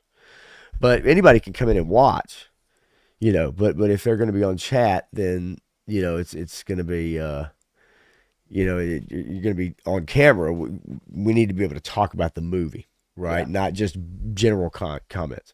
So that's kind of the plan for Sunday night. Dominate most of the show. I don't know if I'll have any other stories. There's a couple things I have to say, but it'll probably dominate most of the show. And that's okay. It's the biggest movie out right now as far as like attention. And then Fantastic Four is coming up real soon, and we're going to do the same thing with that. So, and most of you probably know way more about the MCU than the DCU, I would guess, but anyway, so look, that's about it. Yeah, that's about it. Yeah, you good, buddy. You good. I got you, GI. So I guess, let's see. Next Tuesday, obviously. Maybe I'll see you Sunday, Matthew. Friday night, Punk's Pit for you. You've got 3-Star Draw and Krusty Old Crow that are streaming tomorrow night, Backyard Battlefield on 3-Star Draw's channel. So you guys go hang out with them tomorrow night. That should be fun. I think that starts at 9 p.m. Eastern, 8 Central. Maybe I'm wrong. Double check my math there. Math. But anyway, so that's all I got, man. Anything else for you, buddy, before we get out of here? Man, I just got a bunch of Savage Crucible shots coming out this week. Regular G.I. Joe stuff. Good, lots of photo stuff every day. So, yep, check it out. Well, I definitely like the sound of that, and your photos are always awesome. I will play one last video for you guys to finish the night off here, and this is pretty wild. It's a cat, and he basically decides to walk on an alligator. And then go for a ride. Didn't we see that fable one time? About yes. The scorpion and anyway. or it's been made in multiple times. I saw that and I was like, holy crap, that cat is like nuts. Well, yeah, he doesn't realize that he's going to be a snack in just about 2 seconds. As soon as that alligator, No. whatever crocodile gets into some water, Right? boom, that thing's going to flip over, and Right. that cat's a snack. Something else, man. Yeah. But anyway, okay. So look, you guys have a great night. Thank you so much for joining the stream and hanging out with us. It's always appreciated. You guys know that. And It's the anytime only reason Ronnie Churchak comes in. He wants that trench coat. That's true. That's true. Ronnie T. And Mr. Magus, if you are wearing nothing but a red cape and socks, man, you're going to have all the women's passing out, man. You're going to have them left, and they're going to be falling out left and right, brother. You already know what's going down. But anyway, so we'll see y'all. We'll see y'all after the weekend and next Tuesday, obviously. So y'all have a great rest of your week. Thanks for joining us. For Matthew, I'm Pop Blender. Let's get out of here. See